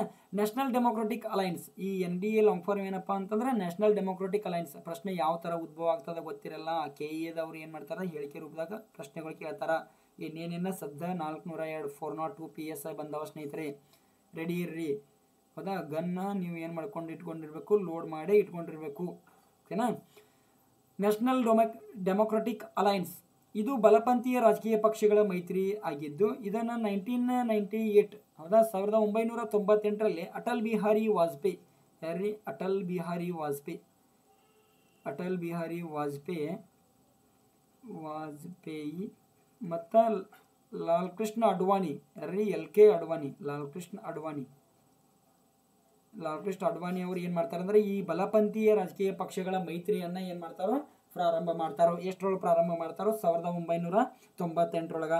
ಹಾಗಾದ್ರೆ ಇದರ ಪ್ರಸ್ತುತ ಅಧ್ಯಕ್ಷರು ಯಾರ್ದಾರಪ್ಪ ಅಂತಂದ್ರೆ ಅಮಿತ್ ಶಾ ಅವರು ಇದರ ಪ್ರಸ್ತುತ ಅಧ್ಯಕ್ಷರಿದ್ದಾರೆ. ಇದರೊಳಗೆ ಇನ್ನು ಯಾವ್ಯಾವ ಪಕ್ಷಗಳು ಬರ್ತಾವೆ ಅಂದ್ರೆ ತೆಲುಗು ದೇಶಂ ಪಕ್ಷ ಬರ್ತೈತಿ, ಸಮಾಜವಾದಿ ಪಕ್ಷ ಬರ್ತೈತಿ, ಅಂತ ಹಲವಾರು ಪಕ್ಷಗಳು ಬರ್ತಾವೆ. ಅದು ಸೆಕೆಂಡ್ರಿ, ಅದು ನಮಗೆ ಬೇಕಾಗಿಲ್ಲ. ಇಲ್ಲಿ ಇದರಾಗಿರ್ತಕ್ಕಂಥ ಅತಿ ದೊಡ್ಡ ಪಕ್ಷ ಯಾವುದಪ್ಪ ಅಂತಂದ್ರೆ BJP. ಈಗ BJP 2024 ಟೋಟಲ್ NDA ಒಳಗೆ ಎಷ್ಟು ಸ್ಥಾನಗಳು ಗೆದ್ದೈತೆ ಅಂದ್ರೆ ಅಂತಂದ್ರೆ 293 ಸ್ಥಾನಗಳನ್ನು ಗೆದ್ದೈತಿ. ಯಾವುದು? NDA, ಓಕೆನಾ. ಇಲ್ಲಿ BJPಗೆ ಎಷ್ಟು ಓಟ್ಗಳು ಬಂದಾವ ಅಂದ್ರೆ 240 ಬಂದಾವು, ಓಕೆನಾ. ಇಲ್ಲಿ ಮ್ಯಾಜಿಕ್ ನಂಬರ್ ಅಂತ ಕರಿತೀವಿ ನಾವು. 543 ಮತಕ್ಷೇತ್ರಗಳಲ್ಲಿ ನಮಗೆ ಬಹುಮತ ಬರಬೇಕಂತಂದ್ರೆ ಎಷ್ಟು ಬರಬೇಕಪ್ಪ ಅಂದ್ರೆ 272. ಈ 272 ಮತಗಳು ಬರಬೇಕು ಸ್ನೇಹಿತರೆ. ಇನ್ನೂ 32 ಸೀಟ್ಗಳು BJPಗೆ ಬಂದಿದ್ದೇ ಆಗಿದ್ರೆ BJP ಏನು ಮಾಡ್ತಾ ಇತ್ತು? ಡಾಮಿನೇಟ್ ಮಾಡ್ತಾ ಇತ್ತು, ಓಕೆನಾ. BJP ಏನು ಮಾಡ್ತಾ ಇತ್ತು? ಸರ್ಕಾರವನ್ನು ರಚನೆ ಮಾಡ್ತಾ ಇತ್ತು. ಬಟ್ ಇಲ್ಲಿ ಏನಾಗಿದೆ ಅಂದರೆ 293 ಸೀಟ್ಗಳು ಬಂದಾವು. ಇದು ಹೆಂಗಂದ್ರೆ ಇದು ಸಮ್ಮಿಶ್ರ ಸರ್ಕಾರ ಅನಿಸ್ಕೊಳ್ತದ. ಈಗ NDA ಸರ್ಕಾರ ಅಂತ ಕರೀತಾರ, ಇದನ್ನು BJP ಸರ್ಕಾರ ಅಂತ ಕರೀಲಿಕ್ಕೆ ಬರಲ್ಲ. ಇದನ್ನು ಏನಂತ ಕರೀತಾರ? NDA ಸರ್ಕಾರ ಅಂತ ಕರೀತಾರ. ಇದು ಸಮ್ಮಿಶ್ರ ಸರ್ಕಾರ ಆಗ್ತದ, ಓಕೆನಾ. ಸಮ್ಮಿಶ್ರ ಸರ್ಕಾರ ಆಗ್ತದ. ಇದು ಸಮ್ಮಿಶ್ರ ಸರ್ಕಾರ ಮೊದಲ ಬಾರಿಗೆ ಯಾವಾಗ ಸಮ್ಮಿಶ್ರ ಸರ್ಕಾರ ದೇಶದಲ್ಲಿ ರಚನೆ ಆಯ್ತಂದ್ರೆ 1977ರಲ್ಲಿ. 1977ರಲ್ಲಿ ಸಮ್ಮಿಶ್ರ ಸರ್ಕಾರದ ಮೊದಲ ಪ್ರಧಾನಮಂತ್ರಿಯಾಗಿ ಯಾರು ಆಯ್ಕೆ ಆಗ್ತಾರ ಅಂದ್ರೆ ಮೊರಾರ್ಜಿ ದೇಸಾಯಿ. ನೋಡ್ರಿ, ಮೊರಾರ್ಜಿ ದೇಸಾಯಿ ನೆನಪಿಟ್ಕೋರಿ. ಹೌದಾ? ಈ ಮೊರಾರ್ಜಿ ದೇಸಾಯಿ ಅವರು 1977ರಲ್ಲಿ ಮೊರಾರ್ಜಿ ದೇಸಾಯಿ ಅವರು ಪ್ರಧಾನಮಂತ್ರಿಯಾಗಿ ಪ್ರಮಾಣ ವಚನ ಸ್ವೀಕರಿಸಿದಾಗ ಇದ್ದಿರ್ತಕ್ಕಂತಹ ಭಾರತದ ರಾಷ್ಟ್ರಪತಿ ಯಾರು? ಸ್ನೇಹಿತರೆ, ಪ್ರಶ್ನೆ ಇನ್ನೊಮ್ಮೆ. 1977ರಲ್ಲಿ ಮೊರಾರ್ಜಿ ದೇಸಾಯಿ ಅವರು ದೇಶದ ಪ್ರಧಾನಮಂತ್ರಿಯಾಗಿ ಪ್ರಮಾಣ ವಚನ ಸ್ವೀಕರಿಸಿದಾಗ ಇರ್ತಕ್ಕಂತಹ ಭಾರತದ ರಾಷ್ಟ್ರಪತಿ ಯಾರು ಅಂತಕ್ಕಂಥದ್ದನ್ನು ಕಮೆಂಟ್ ಮಾಡಿರಿ. ಓಕೆನಾ? ಇಲ್ಲಿ ಮೊದಲ ಸಮ್ಮಿಶ್ರ ಸರ್ಕಾರ ಯಾವಾಗ ರಚನೆ ಆಯಿತು? 1977ರಲ್ಲಿ. ಇಲ್ಲಿ 2014ರಿಂದ 2019 ಆಮೇಲೆ 2024ರವರೆಗೆ BJP ಏನು ಮಾಡಿತ್ತು? ಫುಲ್ ಬಹುಮತ ಪಡೆದಿತ್ತು, ಮೆಜಾರಿಟಿ ಇತ್ತು BJPಗೆ. ಆಮೇಲೆ ಈ ಬಾರಿ ಏನಂದ್ರೆ BJPಗೂ ಮೆಜಾರಿಟಿ ಇಲ್ಲ. ಈ ಬಾರಿ ಏನಾಗಬೇಕು? ಸಮ್ಮಿಶ್ರ ಸರ್ಕಾರ ರಚನೆ ಆಗಬೇಕು. ಪ್ರಧಾನಮಂತ್ರಿ ಅವರು ಅದಕ್ಕೆ ನರೇಂದ್ರ ಮೋದಿ ಈಗ ಸದ್ಯಕ್ಕೆ ರೆಡಿ ಇದ್ದಾರೆ.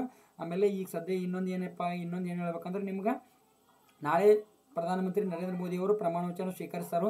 ಆ ಪ್ರಮಾಣ ವಚನ ಸ್ವೀಕರಿಸಾಕ ಶ್ರೀಲಂಕಾದ ಪ್ರಧಾನಿ ಯಾರ್ದಾರು? ರನಿಲ್ ವಿಕ್ರಮ್ ಸಿಂಘೆ. ಆಮೇಲೆ ನೇಪಾಳದ ಪ್ರಧಾನಿ ಯಾರು?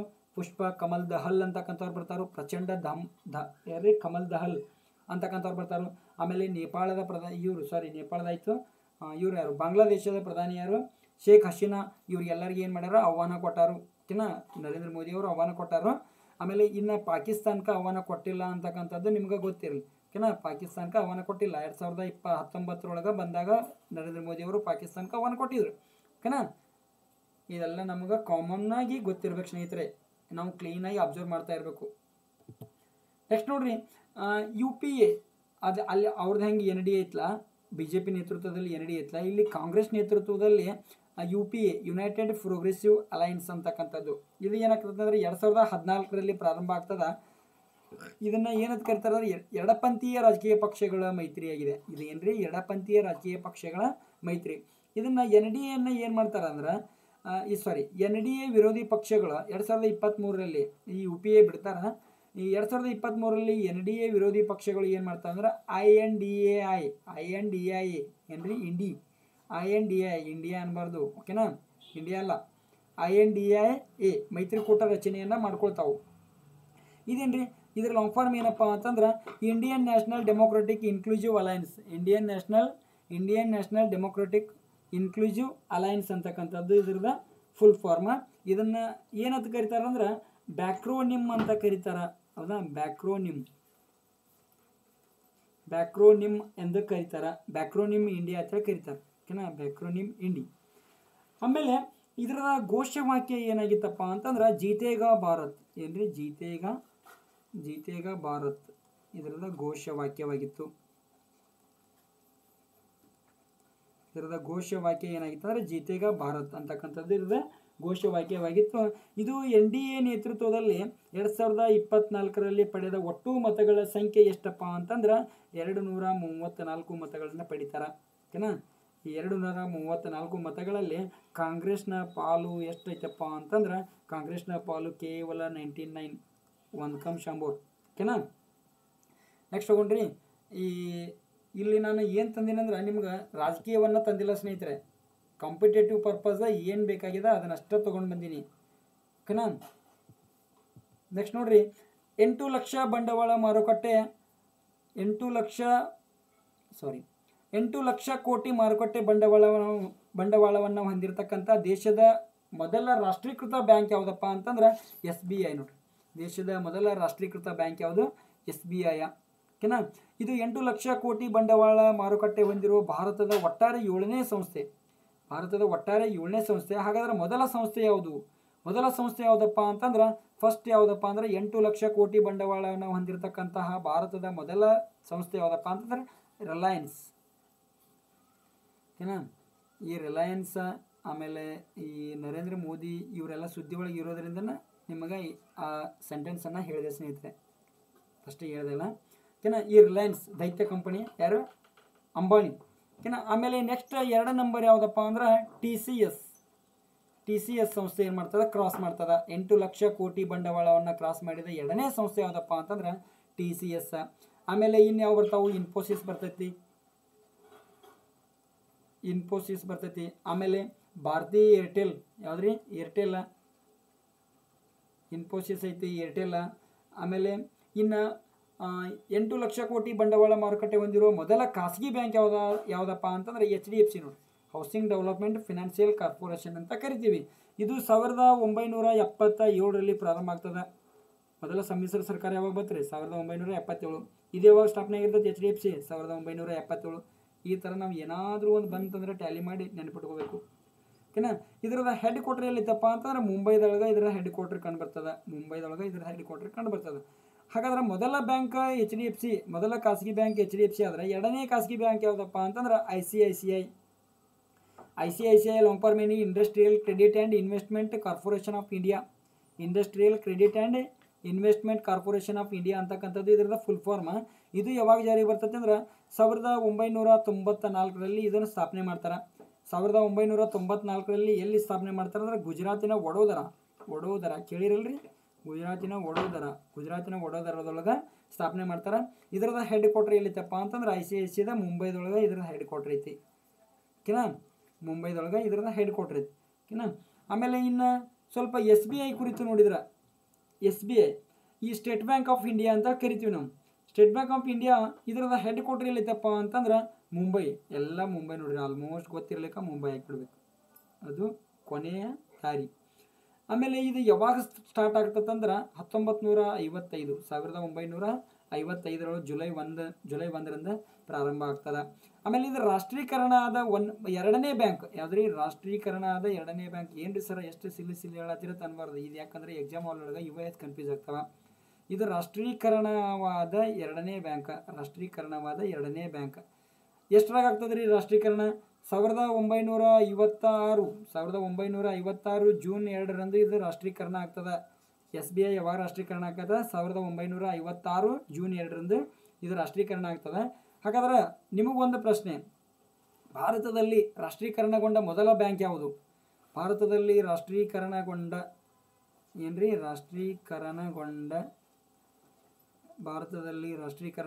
ಮೊದಲ ಬ್ಯಾಂಕ್ ಯಾವುದು?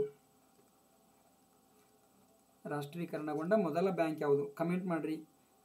ನಿಮ್ಗೆ ಕಮೆಂಟ್ ಮಾಡ್ತಾ ಇದ್ರೆ ಕ್ಲಾಸ್ ಒಳಗೆ ಇನ್ವಾಲ್ವ್ ಆಗ್ತೀರಿ. ಕಮೆಂಟ್ ಮಾಡದೇ ಇದ್ದರೆ ಕ್ಲಾಸ್ ಒಳಗೆ ಇನ್ವಾಲ್ವ್ ಆಗೋಕ್ಕಾಗಂಗಿಲ್ಲ. ಓಕೆನಾ? ನೀವು ಯಾವಾಗ ಕ್ಲಾಸ್ ಒಳಗೆ ಇನ್ವಾಲ್ವ್ ಆಗ್ತಿರಲ್ಲ ಆ ಕ್ವಶನ್ ಮೇಲೆ ನಿಮಗೆ ಕಾನ್ಸಂಟ್ರೇಷನ್ ಆಗ್ತದೆ. ಇಲ್ಲದೇ ಇದ್ದರೆ ಕ್ವಶನ್ ಸಹಿತ ನಿಮಗೆ ಕೇಳಿಸಲ್ಲ ಸ್ನೇಹಿತರೆ. ಯಾಕಂದರೆ ನಾನು ಕ್ಲಾಸ್ ಕೇಳ್ದಮ್ಮ ಇದ್ದೀನಿ, ಅವ್ರಿಗೆ ಏನು ಕ್ವಶನ್ ಕೇಳ್ತಿರ್ತಾರ ಆ ಕ್ವಶನ್ ಸಹಿತ ನಿಮಗೆ ಕೇಳಿಸಂಗಿಲ್ಲ. ಓಕೆನಾ? ಆ ಕ್ವಶನ್ ನೀವು ಕಮೆಂಟ್ ಮಾಡ್ತಾ ಇದ್ರಂದ್ರೆ ಆ ಕ್ಲಾಸನ್ನು ನೀವು ಕಂಪ್ಲೀಟಾಗಿ ಕೇಳ್ತಾ ಇದ್ರಿ ಅಂದಂಗೆ. ಅದಕ್ಕೆ ನಾವು ಕಮೆಂಟ್ ಮಾಡಿರಿ ಅಂತ ಹೇಳ್ತಾ ಇರ್ತೀವಿ. ಆಮೇಲೆ ಇನ್ನು SBI ಈ ಕಡೆ ಬೇರೆ, ಇದರ ನಿರ್ದೇಶಕರು ಯಾರಪ್ಪ? ಪ್ರಸ್ತುತ ನಿರ್ದೇಶಕರು ಯಾರ್ದಾರು ಅಂದ್ರೆ ದಿನೇಶ್ ಕುಮಾರ್ ಖರಾ. ಯಾರ್ರೀ? ದಿನೇಶ್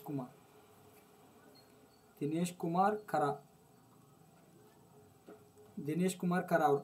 ಹಾಗಾದ್ರೆ SBIನ ಮೊದಲ ನಿರ್ದೇಶಕರು ಯಾರಪ್ಪ ಅಂದ್ರೆ ಫಸ್ಟ್ ನಿರ್ದೇಶಕರು ಯಾರು? ಜಾನ್ ಮತಾಯಿ. ರೈಲ್ವೆ ಬಜೆಟ್ ಅನ್ನು ಮೊಟ್ಟ ಮೊದಲ ಬಾರಿಗೆ ಮಂಡಿಸಿದವರು ಜಾನ್ ಮತಾಯಿ. ಕೊನೆಯ ಬಾರಿಗೆ ಮಂಡಿಸಿದವರು ಸುರೇಶ್ ಪ್ರಭು. ನೆನಪಿರಲಿ, ಎಕ್ಸ್ಟ್ರಾ ಸುಮ್. ಓಕೆನಾ?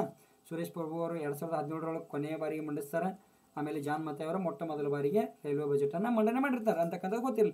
ಆಮೇಲೆ SBIನ ಮೊದಲ ನಿರ್ದೇಶಕರು ಯಾರು? ಜಾನ್ ಮತಾಯಿ. ಪ್ರಸ್ತುತ ನಿರ್ದೇಶಕರು ಯಾರ್ದಾರು? ದಿನೇಶ್ ಕುಮಾರ್ ಖರಾ ಅಂತಕ್ಕಂಥವ್ರು ಪ್ರಸ್ತುತ ನಿರ್ದೇಶಕರು. ಆಮೇಲೆ ಇನ್ನು ಪ್ರಪಂಚದಲ್ಲಿ ಅತಿ ಹೆಚ್ಚು SBI ತನ್ನ ಶಾಖೆಗಳನ್ನು ಹೊಂದಿದ, ATMಗಳನ್ನು ಹೊಂದಿದ, ಅತಿ ಹೆಚ್ಚು ಖಾತೆಗಳನ್ನು ಹೊಂದಿದ, ಪ್ರಪಂಚದಲ್ಲಿ ಅತಿ ಹೆಚ್ಚು ಖಾತೆಗಳು, ಶಾಖೆಗಳು, ಆಮೇಲೆ ATMಗಳನ್ನು ಹೊಂದಿರತಕ್ಕಂಥ ಸಂಸ್ಥೆ ಯಾವುದಪ್ಪ ಬ್ಯಾಂಕ್ ಯಾವುದಪ್ಪ ಅಂದ್ರೆ SBI ಅಂತಕ್ಕಂಥದ್ದು ಗೊತ್ತಿರಲಿ. ಓಕೆನಾ? ನೆಕ್ಸ್ಟ್ ಹೋಗೋಣ್ರಿ. ಇಲ್ಲಿ ನೋಡ್ರಿ, ಇದೊಂದು ಸ್ವಲ್ಪ ಅದಕ್ಕೆ ರಿಲೇಟೆಡ್ ಐತೆ ನಾನು ಇದನ್ನು ತೊಗೊಂಡು ಬಂದೀನಿ. ಯುನಿಕಾರ್ನ, ಮಿನಿಕಾರ್ನ, ಸೋನಿಕಾರ್ನ, ಡೆಕಾಕಾರ್ನ, ಹೆಕ್ಟಾಕಾರ್ನ ಇವು ಯಾರು ಕಾನ್ಸಂಟ್ರೇಟ್ ಮಾಡ್ತಾರಂದ್ರೆ SDA FDA ಕ್ವಶನ್ ಪೇಪರ್ ತೆಗೆದು ನೋಡ್ರಿ. ಆ ಕ್ವಶನ್ ಪೇಪರ್ ಒಳಗೆ ಜಾಸ್ತಿ ಕ್ವಶನ್ ಇದಾವು. ಹೌದಾ? ಇದ್ರ ಮೇಲೆ ಭಾಳ ಕಾನ್ಸಂಟ್ರೇಷನ್ ಮಾಡ್ತಾರೆ SDA FDA ಕ್ವಶನ್ ಪೇಪರ್. ಹೀಗಾಗಿ ನಾನು ತೆಗೆದುಕೊಂಡು ಬಂದಿದ್ದೀನಿ. ಇಲ್ಲಿ ನೋಡ್ರಿ, ಯುನಿಕಾರ್ನ್ ಅಂತಂದ್ರೆ 1 ಬಿಲಿಯನ್ ಅಂದರೆ 100 ಕೋಟಿ ಡಾಲರ್ ಬಂಡವಾಳ ಮಾರುಕಟ್ಟೆಯನ್ನು ಹೊಂದಿರುವ ಸಂಸ್ಥೆಯನ್ನು ನಾವು ಏನಂತ ಕರಿತೀವಿ? ಯುನಿಕಾರ್ನ್. ಒಂದು ಕಡೆ ನೋಟ್ ಮಾಡಿ ಇಟ್ಕೋರಿ. ನಾನು ಫ್ರಂಟ್ ಪೇಜ್ ಒಳಗೆ ಏನು ಇರಬೇಕಪ್ಪ ಅಂತಂದ್ರೆ ನಿಮ್ಮ ನೋಟ್ಸ್ ಒಳಗೆ ಇಂಥವು ಇರಬೇಕು. ಓಕೆನಾ. 1 ಬಿಲಿಯನ್ 100 ಕೋಟಿ ಡಾಲರ್ ಬಂಡವಾಳವನ್ನು ಹೊಂದಿರತಕ್ಕಂಥ ಸಂಸ್ಥೆಯನ್ನು ಏನಂತ ಕರಿತೀವಿ, ಯೂನಿಕಾರ್ನ್ ಅಂತ ಕರಿತೀವಿ.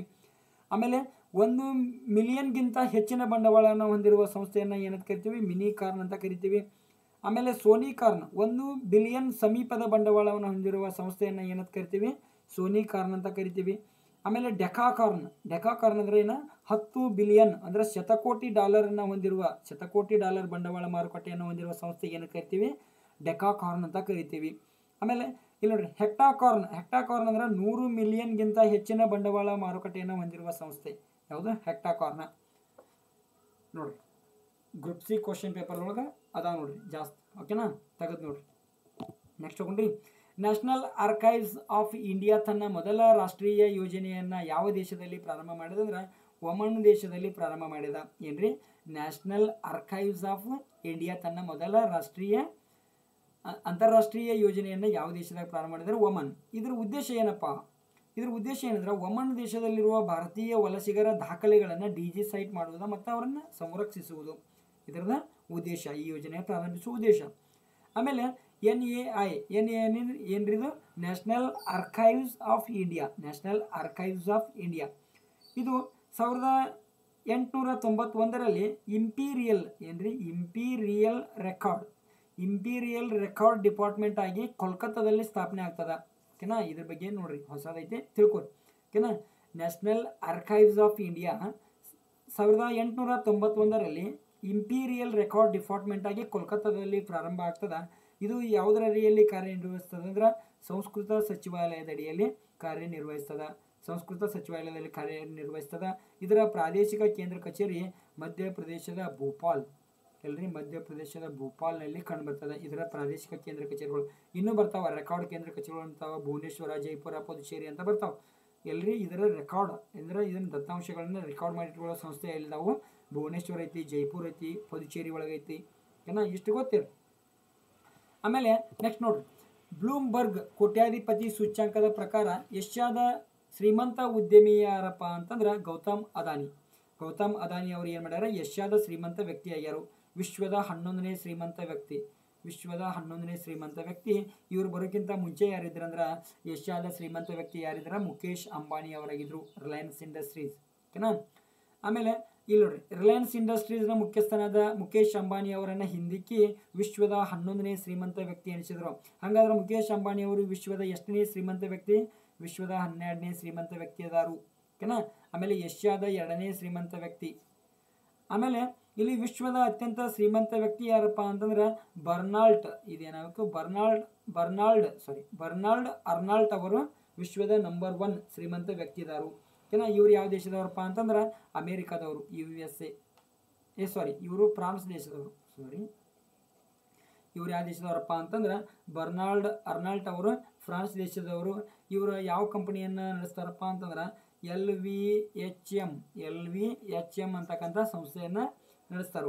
ಓಕೆನಾ. ಇವರ ಆಸ್ತಿ ಎಷ್ಟೈತಪ್ಪ ಅಂತಂದ್ರೆ 211.8 ಬಿಲಿಯನ್ ಡಾಲರ್. ಏನ್ರಿ, 211.8 ಬಿಲಿಯನ್ ಡಾಲರ್ ಇವರ ಆಸ್ತಿ, ಒಟ್ಟಾರೆ ಆಸ್ತಿ. ಆಮೇಲೆ ವಿಶ್ವದ 2ನೇ ಶ್ರೀಮಂತ ವ್ಯಕ್ತಿ ಯಾರಪ್ಪ ಅಂತಂದ್ರೆ ಜೆಫ್ ಬೆಜೋಸ್. ನಿಮ್ಗೆ 2ನೇ ಶ್ರೀಮಂತ ವ್ಯಕ್ತಿ ಅಂತ ಏನು ಪ್ರಶ್ನೆ ಬರಲ್ಲ. ಈ ಜೆಫ್ ಬೆಜೋಸ್ ಅವರ ಕಂಪನಿ ಯಾವುದಪ್ಪ ಅಂತಂದ್ರೆ ಅಮೆಜಾನ್ನ CEO ಯಾರಂತ ಪ್ರಶ್ನೆ ಬರ್ಬೋದು, ಜೆಫ್ ಬೆಜೋಸ್. ಓಕೆನಾ. 2ನೇ ಶ್ರೀಮಂತ ವ್ಯಕ್ತಿ. ಇವ್ರ ಆಸ್ತಿ ಎಷ್ಟೈತಪ್ಪ ಅಂತಂದ್ರೆ ಟೋಟಲ್ 9 ಬಿಲಿಯನ್ ಡಾಲರ್ ಅದ. ಓಕೆನಾ. 203.9 ಬಿಲಿಯನ್ ಡಾಲರ್. 203.9 billion dollar. ಓಕೆನಾ. ಹಾಗಾದ್ರೆ 3ನೇ ವ್ಯಕ್ತಿ ಯಾರು, ಎಲಾನ್ ಮಸ್ಕ್.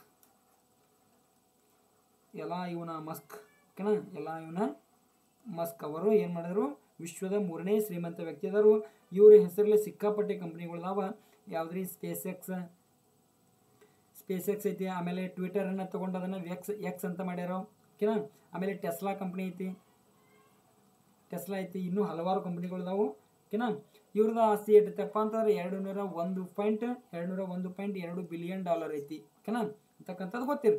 ಓಕೆನಾ. ಇಲ್ಲಿ ಕಾನ್ಸಂಟ್ರೇಟ್ ಮಾಡ್ರಿ. ಬ್ಲೂಮ್ಬರ್ಗ್ ಕೋಟ್ಯಾಧಿಪತಿಗಳ ಸೂಚ್ಯಂಕದ ಪ್ರಕಾರ ಏಷ್ಯಾದ ಶ್ರೀಮಂತ ವ್ಯಕ್ತಿ ಯಾರಪ್ಪ ಅಂತಂದ್ರೆ ಗೌತಮ್ ಅದಾನಿ. ಓಕೆನಾ, ನೆನಪಿರು. ಆಮೇಲೆ ಇಲ್ಲಿ ನೋಡ್ರಿ, ವರ್ಲ್ಡ್ ಅಥ್ಲೆಟಿಕ್ಸ್ ಅಲ್ಟಿಮೇಟ್ ಚಾಂಪಿಯನ್ಶಿಪ್ ನ ಮೊದಲ ಆವೃತ್ತಿ ಯಾವ ದೇಶದೊಳಗೆ ನಡೆದೈತಪ್ಪ ಅಂತಂದ್ರೆ ಹಂಗೇರಿ ಒಳಗೆ ನಡೆದೈತಿ. ನೋಡ್ರಿ, ಮೊದಲ ಆವೃತ್ತಿ 2026ರಲ್ಲಿ ಹಂಗೇರಿಯ ಬುಡಾಪೆಸ್ಟ್ನಲ್ಲಿ ನಡೆಯುವುದೈತಿ. ಓಕೆನಾ. ಈ ಟೂರ್ನಿಯು ವಿಶ್ವದ ಅಗ್ರ ಶ್ರೇಯಾಂಕದ 400 ಅಥ್ಲೆಟಿಕ್ಗಳು ಭಾಗವಹಿಸಬೇಕು. ಕಂಪಲ್ಸರಿ ಇದು, ಓಕೆನಾ, ಕಡ್ಡಾಯ ತರಲ್ಲ ಆ ಥರ. 400 ಅಥ್ಲೆಟಿಕ್ಗಳು ವಿಶ್ವದ ಅಗ್ರ ಶ್ರೇಯಾಂಕದ ವ್ಯಕ್ತಿಗಳು ಭಾಗವಹಿಸಬೇಕು. ಆಮೇಲೆ ಇದು 2 ವರ್ಷಗಳಿಗೆ, ಪ್ರತಿ 2 ವರ್ಷಗಳಿಗೊಮ್ಮೆ ನಡೀತೈತಿ. ಮತ್ತು ಇದ್ರಾಗ ಭಾಗವಹಿಸೋರು ಯಾರಂದ್ರೆ ಟ್ರ್ಯಾಕ್ ಆ್ಯಂಡ್ ಫೀಲ್ಡ್ ಅಂದ್ರೆ ಅಥ್ಲೀಟ್ಗಳು. ಇಲ್ಲಿ ಐತೆ ನೋಡ್ರಿ, ಇಲ್ಲಿ ಹೆಸರು ಹೇಳ್ತೈತಿ ಅಥ್ಲೀಟ್ಗಳು. ಅಥ್ಲೀಟ್ ಅಂತಕ್ಕಂಥದ್ದು ಏನಂದ್ರೆ ಟ್ರ್ಯಾಕ್ ಆ್ಯಂಡ್ ಫೀಲ್ಡ್.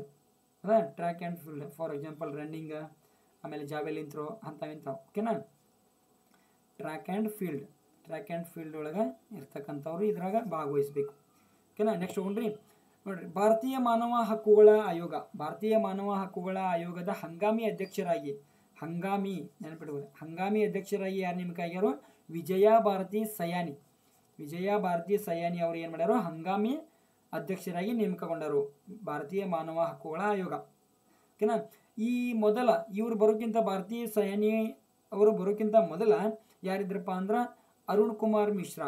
ಯಾರ್ರಿ? ಅರುಣ್ ಕುಮಾರ್ ಮಿಶ್ರಾ ಅವರು NHRC ನ್ಯಾಷನಲ್ ಹ್ಯೂಮನ್ ರೈಟ್ಸ್ ಕಮಿಷನ್ನ ಅಧ್ಯಕ್ಷರಾಗಿದ್ದರು. ಓಕೆನಾ. ಈ ಮಾನವ ಹಕ್ಕುಗಳ ಸಂರಕ್ಷಣಾ ಕಾಯ್ದೆ ಏನ್ರಿ? NHRC ಫುಲ್ ಫಾರ್ಮ್ ಏನ ನ್ಯಾಷನಲ್ ಹ್ಯೂಮನ್ ರೈಟ್ಸ್ ಕಮಿಷನ್ ಅಂತಕ್ಕಂಥದ್ದು. ಇದ್ರ ಫುಲ್ ಫಾರ್ಮ್ ಯಾವಾಗ ಸ್ಥಾಪನೆ ಆಕೈತಂದ್ರೆ 1993 ಒಳಗೆ ಸ್ಥಾಪನೆ ಆಕದ. ಯಾವ್ದು ಕಾಯ್ದೆ ಅಡಿಯಲ್ಲಿ ಅಂದ್ರೆ ಮಾನವ ಹಕ್ಕುಗಳ ಸಂರಕ್ಷಣಾ ಕಾಯ್ದೆ ಅಡಿಯಲ್ಲಿ 1993ರಲ್ಲಿ ಪ್ರಾರಂಭ ಆಗ್ತದೆ. ಆಮೇಲೆ ಇದು ಏನಪ್ಪ ಅಂದ್ರೆ ಒಬ್ಬ ಅಧ್ಯಕ್ಷ ಮತ್ತು 4 ಜನ ಸದಸ್ಯರನ್ನ ಹೊಂದಿರ್ತದ. ಇದರದ ಕೇಂದ್ರ ಕಚೇರಿ ಎಲ್ಲೈತಪ್ಪ ಅಂತಂದ್ರೆ ನವದೆಹಲಿ ಒಳಗ ಇದರದ ಕೇಂದ್ರ ಕಚೇರಿ ಕಂಡು ಬರ್ತದ. ಆಮೇಲೆ ಈ 4 ಜನ ಅಧ್ಯಕ್ಷರು ಮತ್ತು ಸದಸ್ಯರನ್ನ ಯಾರು ನೇಮಕ ಮಾಡ್ತಾರಂದ್ರೆ ಅಲ್ಲಿ ಮಂತ್ರಿಮಂಡಲದ ಸಲಹೆ ಮೇರೆಗೆ ರಾಷ್ಟ್ರಪತಿಗಳು ನೇಮಕ ಮಾಡ್ತಾರೆ. ರಾಷ್ಟ್ರಪತಿಗಳು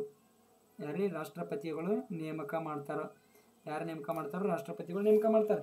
ಆಮೇಲೆ ಇಲ್ಲಿ ಇದರ ಅಧ್ಯಕ್ಷರಾಗಬೇಕಾದ್ರೆ ಅರ್ಹತೆ ಏನಿರಬೇಕಪ್ಪ ಅಂತಂದ್ರೆ ಇಲ್ಲಿ ಭಾರತದ ಸುಪ್ರೀಂ ಕೋರ್ಟ್ನ ನಿವೃತ್ತ ಮುಖ್ಯ ನ್ಯಾಯಾಧೀಶರಾಗಿರ್ಬೇಕು. ನಿವೃತ್ತ ಮುಖ್ಯ ನ್ಯಾಯಾಧೀಶರು,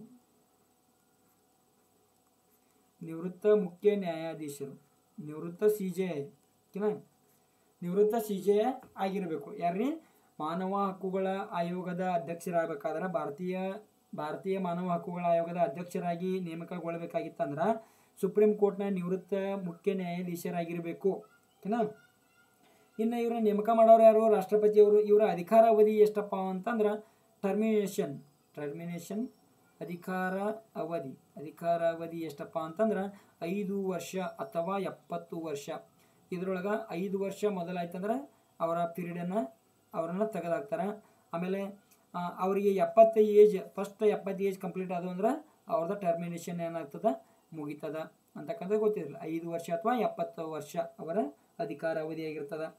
ಆಮೇಲೆ ಇನ್ನು ಈ ಮಾನವ ಹಕ್ಕುಗಳ ಆಯೋಗದ ಅಧ್ಯಕ್ಷರಾಗಿ ಏನು ನೇಮಕಗೊಳ್ತಾರಲ್ಲ ಇವರನ್ನ ಮರು ನೇಮಕಾತಿಗೆ ಅರ್ಹರಿರುವುದಿಲ್ಲ. ಮರು ನೇಮಕಾತಿಗೆ ಅರ್ಹರಿರುವುದಿಲ್ಲ. ಇದರ ಅಧ್ಯಕ್ಷರನ್ನ ಏನು ಮಾಡ್ಬೋದು? ಇದರ ಸದಸ್ಯರನ್ನ ಏನು ಮಾಡ್ಬೋದು? ಅಧ್ಯಕ್ಷರನ್ನಾಗಿ ನೇಮಕ ಮಾಡ್ಬೋದು. ಓಕೆನಾ. ಇದರ 4 ಜನ ಸದಸ್ಯರು ಏನಿರ್ತಾರಲ್ಲ ಇವರನ್ನ ಅಧ್ಯಕ್ಷರನ್ನಾಗಿ ನೇಮಕ ಮಾಡ್ಬೋದು.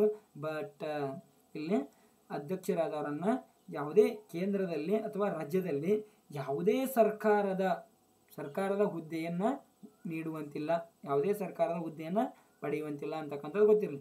ಮತ್ತು ಈಗ ಭಾರತೀಯ ಮಾನವ ಹಕ್ಕುಗಳ ಆಯೋಗ ನೋಡಿದರೆ ಅಷ್ಟೇ ಆಗಲ್ರಿ. ಇದ್ರ ಕುರಿತು ಏನು ಮಾಡ್ಬೇಕು? ರಾಜ್ಯ ಮಾನವ ಹಕ್ಕುಗಳ ಆಯೋಗವನ್ನು ನಾವು ನೋಡಬೇಕು. ಓಕೆನಾ. ಇಲ್ಲಿ ರಾಜ್ಯ ಮಾನವ ಹಕ್ಕುಗಳ ಆಯೋಗವನ್ನು ನೋಡೋಣ. ರಾಜ್ಯ ಮಾನವ ಹಕ್ಕುಗಳ ಆಯೋಗ ನೋಡ್ರಿ, ಇಲ್ಲಿ ಓಕೆ.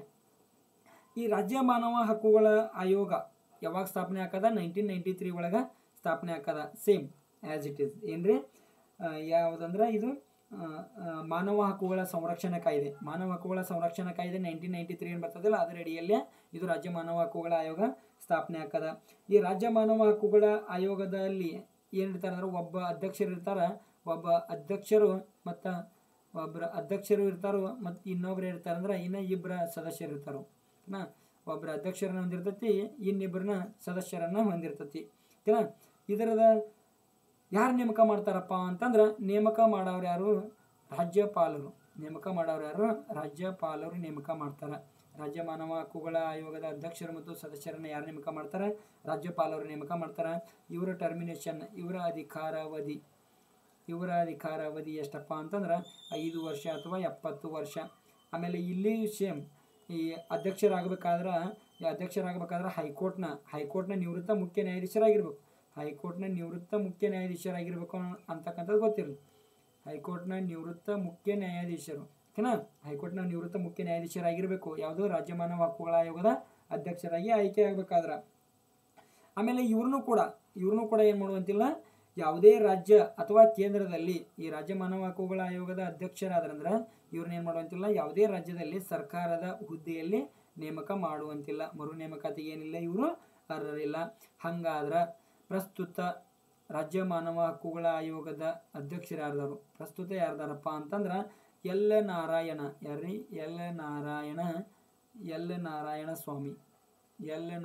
ಸ್ವಾಮಿ ಅಂತಕ್ಕಂಥವ್ರು ಇದರ ಪ್ರಸ್ತುತ ಅಧ್ಯಕ್ಷರಿದ್ದಾರೆ ಅಂತಕ್ಕಂಥದ್ದು ಗೊತ್ತಿರಿ ಓಕೆನಾ. ಭಾಳ ಇಂಪಾರ್ಟೆಂಟ್.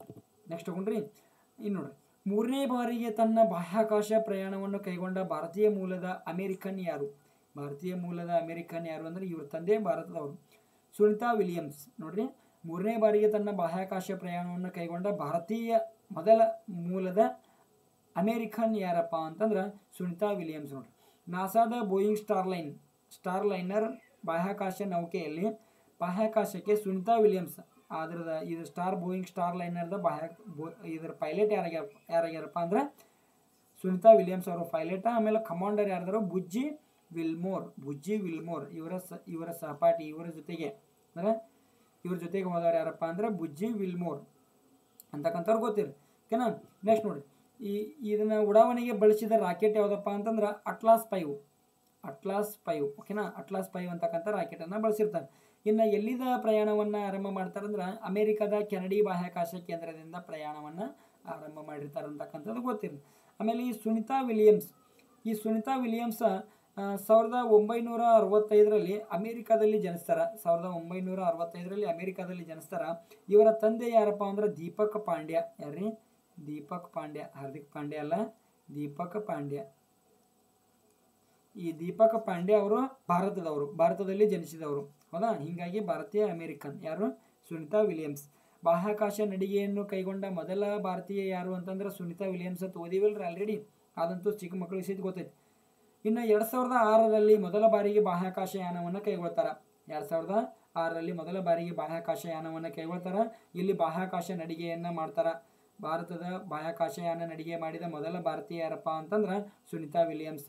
ಎಷ್ಟು ಗಂಟೆಗಳ ಕಾಲ ನಡಿಗೆ ಮಾಡ್ತಾರಂದ್ರೆ ಸುಮಾರು 29 ಗಂಟೆ 17 ನಿಮಿಷ ಬಾಹ್ಯಾಕಾಶ ನಡಿಗೆಯನ್ನು ಮಾಡ್ತಾರೆ. ಆಮೇಲೆ ಎರಡನೇ ಬಾರಿಗೆ 2012ರಲ್ಲಿ ಹೋಗ್ತಾರೆ. 2012ರಲ್ಲಿ ಬಾಹ್ಯಾಕಾಶ ಪ್ರಯಾಣವನ್ನು ಕೈಗೊಳ್ತಾರೆ. ಎಕ್ಸ್ಪಿಡೇಷನ್ 32-33 ಕಾರ್ಯಕ್ರಮ ಅಂತ ಕರೀತಾರೆ ಅದನ್ನು ಓಕೆನಾ. ಆಮೇಲೆ ಈಗ 3ನೇ ಬಾರಿಗೆ ಯಾವಾಗ ಹೋದ್ರಪ್ಪ ಅಂತಂದ್ರೆ 2024ರಲ್ಲಿ. ಯಾವುದಪ್ಪ ಅಂತಂದ್ರೆ ಅದು ನಾಸಾದ ಬೋಯಿಂಗ್ ಸ್ಟಾರ್ಲೈನರ್ ಬಾಹ್ಯಾಕಾಶ ನೌಕೆಯಲ್ಲಿ ಏನು ಮಾಡ್ತಾರೆ? 3ನೇ ಬಾರಿಗೆ ತಮ್ಮ ಬಾಹ್ಯಾಕಾಶ ಪ್ರಯಾಣವನ್ನು ಕೈಗೊಳ್ತಾರೆ ಓಕೆನಾ. ನೆಕ್ಸ್ಟ್ ನೋಡ್ರಿ, ಇನ್ನು ನೋಡ್ರಿ, 100 ದಿನಗಳ ಕಾಲ ಬಾಹ್ಯಾಕಾಶದಲ್ಲಿ ಸೇವೆ ಸಲ್ಲಿಸಿದ ಮೊದಲ ವ್ಯಕ್ತಿ. 100 ದಿನಗಳ ಕಾಲ ಬಾಹ್ಯಾಕಾಶದಲ್ಲಿ ಸೇವೆ ಸಲ್ಲಿಸಿದ ಮೊಟ್ಟ ಮೊದಲ ವ್ಯಕ್ತಿ ಯಾರಪ್ಪ ಅಂತಂದ್ರೆ ಇಲ್ಲಿ ನೋಡ್ರಿ, ರಷ್ಯಾದ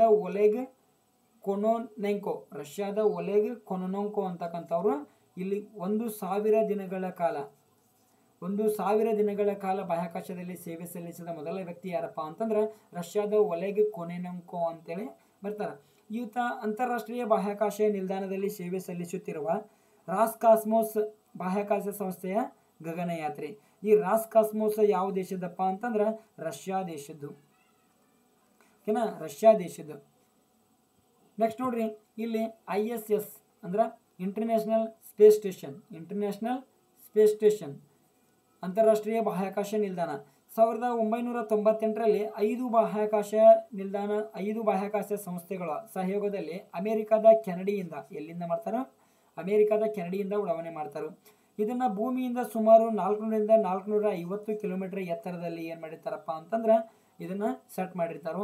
ಆಮೇಲೆ ಇದು ಭೂಮಿಯೊಂದಿಗೆ ಏನು ಮಾಡ್ತಿರ್ತದೆ, ತಿರುಗ್ತಾ ಇರ್ತದೆ. ಓಕೆನಾ, ಭ್ರಮಣೆ ಮಾಡ್ತಾ ಇರ್ತದೆ. ಆಮೇಲೆ ಇದು ಎಲ್ಲಿ ಕಂಡು ಬರ್ತದೆ ಅಂದರೆ ಉಷ್ಣತಾ ಮಂಡಲದಲ್ಲಿ. ಎಲ್ಲಿ? ವಾಯುಮಂಡಲದ ಉಷ್ಣತಾ ಮಂಡಲದಲ್ಲಿ.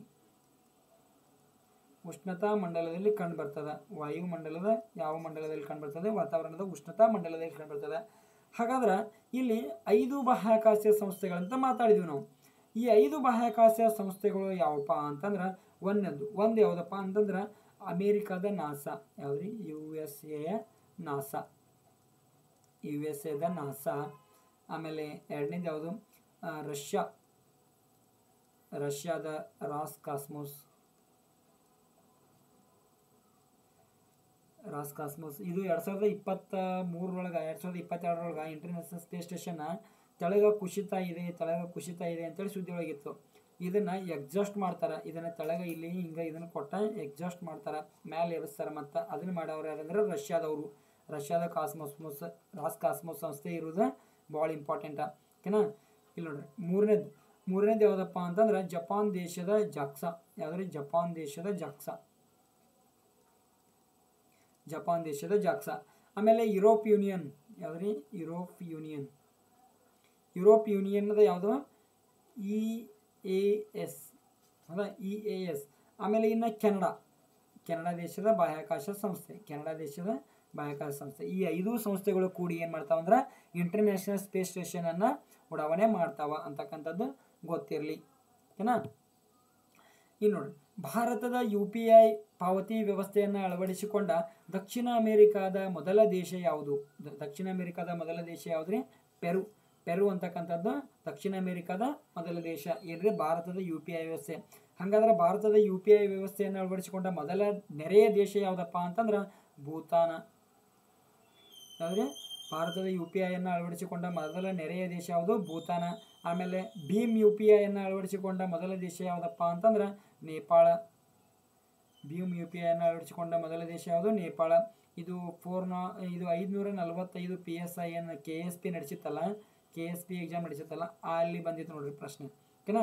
NPCI national payment corporation of India ಅಂತ ಕರಿತೀವಿ. ಆಮೇಲೆ ರಿಸರ್ವ್ ಬ್ಯಾಂಕ್ ಆಫ್ ಫೆರು UPI ಮಾದರಿಯ ಪಾವತಿ ವ್ಯವಸ್ಥೆಯನ್ನು ಪ್ರಾರಂಭಿಸಲು ಒಪ್ಪಂದಕ್ಕೆ ಏನು ಮಾಡ್ಯಾವ? ಇತ್ತೀಚೆಗೆ ಸಹಿ ಹಾಕ್ಯಾವ ಅನ್ನೋದು ಗೊತ್ತಿರಲಿ. ಆಮೇಲೆ NPCI ಏನ್ರಿದು? NPCI national payment corporation of India. ಓಕೆನಾ? ಇದು ಯಾವಾಗ ಸ್ಟಾರ್ಟ್ ಆಗುತ್ತಂದ್ರೆ 2008ರಲ್ಲಿ ಪ್ರಾರಂಭ ಆಗ್ತದೆ. 2008ರಲ್ಲಿ ಪ್ರಾರಂಭ ಆಗ್ತದೆ. ಇದರ ಹೆಡ್ ಕ್ವಾರ್ಟರ್ ಎಲ್ಲಿತ್ತಪ್ಪ ಅಂತಂದ್ರೆ Mumbai. National payment corporation head quarter ಎಲ್ಲಿ ಕಂಡು ಬರ್ತೈತಿ? ಮುಂಬೈದೊಳಗೆ ಕಂಡು ಬರ್ತೈತಿ. ಇದರ ಪ್ರಸ್ತುತ CEO ಯಾರ್ದಾರಪ್ಪ ಅಂದ್ರೆ ದಿಲೀಪ್ ಅಬ್ಸೆ ಅಂತಕ್ಕಂಥವ್ರು ಬರ್ತಾರೆ. ಓಕೆನಾ? ಇಲ್ಲಿ UPI ಅಂತಕ್ಕಂಥದ್ದನ್ನು ನಾವು ನೋಡಬೇಕು. ಯೂನಿಫೈಡ್ ಪೇಮೆಂಟ್ ಇಂಟರ್ಫೇಸ್ ಅಂತಕ್ಕಂಥದ್ದು ಇದರದ ಫುಲ್ ಫಾರ್ಮ್. ಇದರ ಮೇಲ್ವಿಚಾರಕರು ಯಾರಾಗಿರ್ತಾರಪ್ಪ ಅಂತಂದ್ರೆ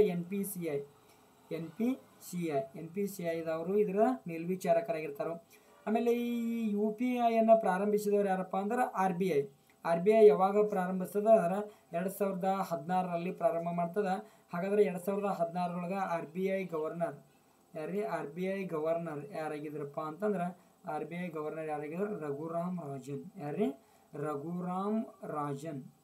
ರಘುರಾಮ್ ರಾಜನ್ ರವರು ಇದರದ RBIನ ಗವರ್ನರ್ ಆಗಿದ್ರು. ಆಮೇಲೆ ಇನ್ನು ಸ್ವಲ್ಪ ನಾವು ಪೆರು ದೇಶಕ್ಕೆ ಸಂಬಂಧಪಟ್ಟಂಗೆ ಸ್ವಲ್ಪ ನೋಡಬೇಕು. ಈ ಪೆರು ದೇಶದ ರಾಜಧಾನಿ ಯಾವುದು? ಲೀಮಾ. ಇದರ ಕರೆನ್ಸಿ ಯಾವುದು? ಇದರ ಕರೆನ್ಸಿ ಅಂತಂದ್ರೆ ಸೋಲ್. ಯಾವ್ದ್ರಿ? ಸೋಲ್. ಆಮೇಲೆ ಇದು ದಕ್ಷಿಣ ಅಮೆರಿಕಾದ ಮಳೆಕಾಡಿನಲ್ಲಿ ಕಂಡು ಬರ್ತದ. ಯಾವ ದೇಶ? ಪೆರು ದೇಶ. ಆಮೇಲೆ ಇಲ್ಲಿ ಲಾನಿನೋ ಬೀಸಿದಾಗ ನಮಗೆ ಮಳೆ ಆಗಂಗಿಲ್ಲ. ಬಟ್ ಇಲ್ಲಿ ಲಾನಿನೋ ಬೀಸ್ತಂದ್ರೆ ಅಲ್ಲಿ ಚಿಲಿ ಮತ್ತು ಈ ಪೆರು ದೇಶಗಳಿಗೆ ಅತಿ ಹೆಚ್ಚು ಮಳೆ ಆಗ್ತದೆ ಅಂತಕ್ಕಂಥದ್ದು ನಮಗೆ ಗೊತ್ತಿರಬೇಕು. ಆಮೇಲೆ ಇಲ್ಲಿ ಪೆರುವಿನಲ್ಲಿ ಮಾಚು ಪಿಚ್ಚು ಅಂತಕ್ಕಂಥ ಪ್ರದೇಶಗಳು ಕಂಡು ಬರ್ತಾವೆ. ಯಾವುದು? ಮಾಚು ಪಿಚ್ಚು. ಈ ಮಾಚು ಪಿಚ್ಚು ಪ್ರದೇಶಗಳನ್ನು ಏನು ಕರಿತಾರೆ ಅಂದ್ರೆ ಹಂಪಿಯ ಅವಳಿ ನಗರಗಳು ಅಂತ ಕರೀತಾರೆ. ಯಾವುದೇ? ಹಂಪಿಯ ಅವಳಿ ನಗರಗಳು.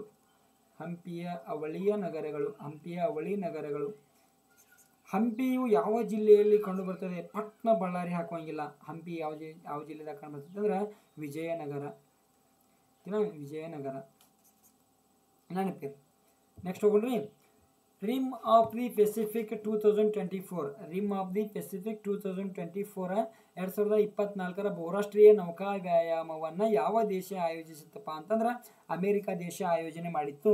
ಇದು ವಿಶ್ವದ ಅತಿ ದೊಡ್ಡ ಬಹುರಾಷ್ಟ್ರೀಯ ವ್ಯಾಯಾಮವಾಗಿದ್ದು ಇದು ಜೂನ್ 25ರಿಂದ ಆಗಸ್ಟ್ 2ರವರೆಗೆ ಅಮೆರಿಕದ ಹವಾಯಿ ದ್ವೀಪದಲ್ಲಿ ನಡೆಯಲಿದೆ. ಎಲ್ಲಿ ನಡೆದೈತಿ? ಹವಾಯಿ ದ್ವೀಪಗಳಲ್ಲಿ ನಡೆದೈತಿ. ಆಮೇಲೆ ಇದನ್ನು ಆಯೋಜಿಸಿದವರು ಯಾರಪ್ಪ ಅಂತಂದ್ರೆ ನೌಕಾಪಡೆ, ಅಮೇರಿಕಾದ ನೌಕಾಪಡೆಯದವರು ಆಯೋಜನೆ ಮಾಡತ್ತಾರ. ಈಗ ನಿಮ್ಗೆ ಪ್ರೀವಿಯಸ್ ಕ್ಲಾಸ್ ಒಳಗೆ ಒಂದು ಹೇಳಿದ್ದೆ ರೆಡ್ ಫ್ಲ್ಯಾಗ್ ಅಂತ ಹೇಳಿದ್ದೆ. ಯಾವ್ದ್ರಿ? ರೆಡ್ ಫ್ಲ್ಯಾಗ್ 24 ಅಂತ ಹೇಳಿದೆ. ಇದನ್ನ ಯಾರು ಆಯೋಜನೆ ಮಾಡತ್ತಿದ್ರು? ಅಮೇರಿಕಾದ ಅಲಾಸ್ಕಾ. ಎಲ್ರಿ? ಅಮೇರಿಕಾದ ಅಲಾಸ್ಕಾದಾಗ ಪ್ರಾರಂಭ ಎಲ್ರಿ?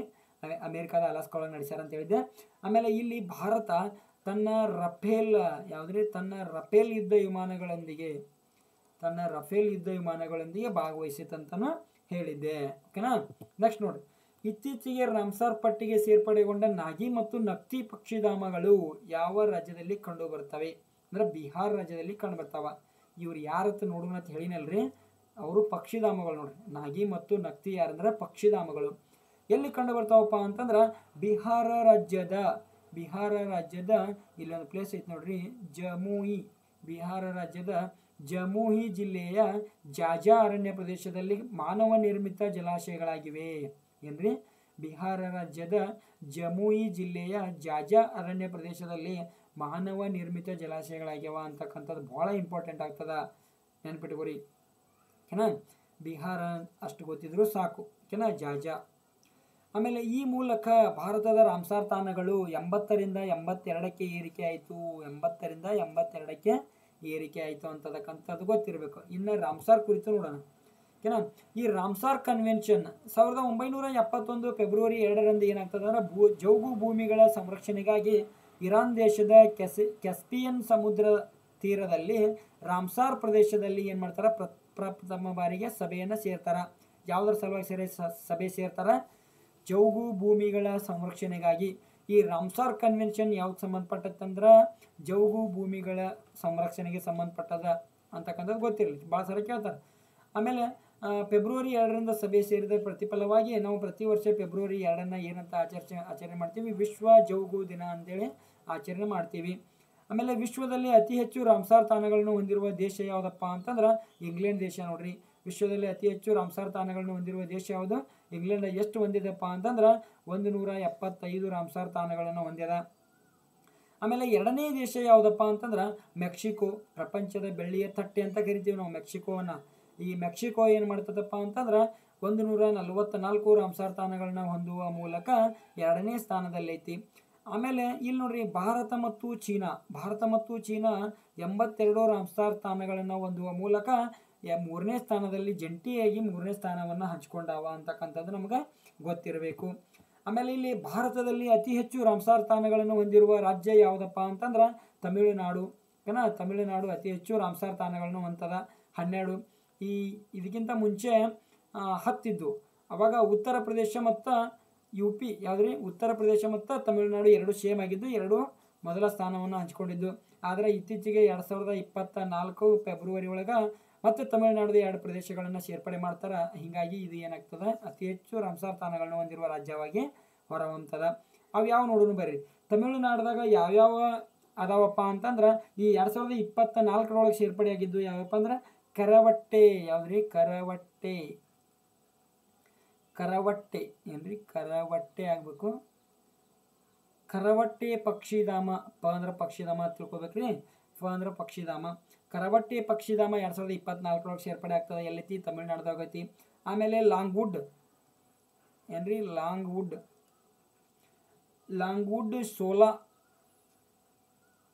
ಲಾಂಗ್ವುಡ್ ಸೋಲಾ ಮೀಸಲು ಪ್ರದೇಶವನ್ನು ರಾಮ್ಸಾರ್ ಪಟ್ಟಿಗೆ ಸೇರ್ಪಡೆ ಮಾಡ್ತಾರೆ 2024. ಆಮೇಲೆ ಇನ್ನು ಇಂಪಾರ್ಟೆಂಟ್ ತಮಿಳುನಾಡ್ದಾಗ ಇರ್ತಕ್ಕಂಥ ಇಂಪಾರ್ಟೆಂಟ್ ಯಾವ್ಯಾವ ಅದಾವಪ್ಪ ಅಂತಂದ್ರೆ ಕೂತಂಕುಳಂ. ಯಾವ್ದ್ರಿ? ಕೂತಂಕುಳಂ ಅಂತಕ್ಕಂಥದ್ದು ಬರ್ತೈತಿ. ಕೂತಂಕುಳಂ ಪಕ್ಷಿಧಾಮ. ಆಮೇಲೆ ಇನ್ನೂ ನೋಡ್ರಿ, ಗಲ್ಫ್ ಆಫ್ ಮನ್ನಾರ್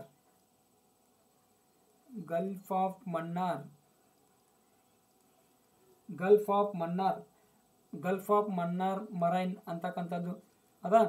ಆಮೇಲೆ ವೆಂಬನೂರು, ವೆಂಬನಾಡು ಅಲ್ಲ, ವೆಂಬನೂರು, ವೆಂಬನಾಡು ಕೇರಳದಾಗೈತಿ ಹೌದಾ. ಆಮೇಲೆ ವೆಂಬನೂರು, ವೆಂಬನೂರು ಎಲ್ಲಿ ತಮಿಳುನಾಡು. ಆಮೇಲೆ ವೆಲ್ಲೋಡೆ ಪಕ್ಷಿಧಾಮ ಯಾವ್ದ್ರಿ, ವೆಲ್ಲೋಡೆ ಪಕ್ಷಿಧಾಮ. ಆಮೇಲೆ ವೇದಾಂತಗಲ್ ಪಕ್ಷಿಧಾಮ, ವೇದಾಂತಗಲ್ ಪಕ್ಷಿಧಾಮ, ವೇದಾಂತಗಲ್ ಪಕ್ಷಿಧಾಮ ಎಲ್ಲೈತಿ ತಮಿಳುನಾಡದಾಗೈತಿ. ಆಮೇಲೆ ಉದ್ಯಾಮಾರ್ತಾಂಡ ಪಕ್ಷಿಧಾಮ ಯಾವ್ದ್ರಿ, ಉದ್ಯಾಮಾರ್ತಾಂಡಪುರಂ,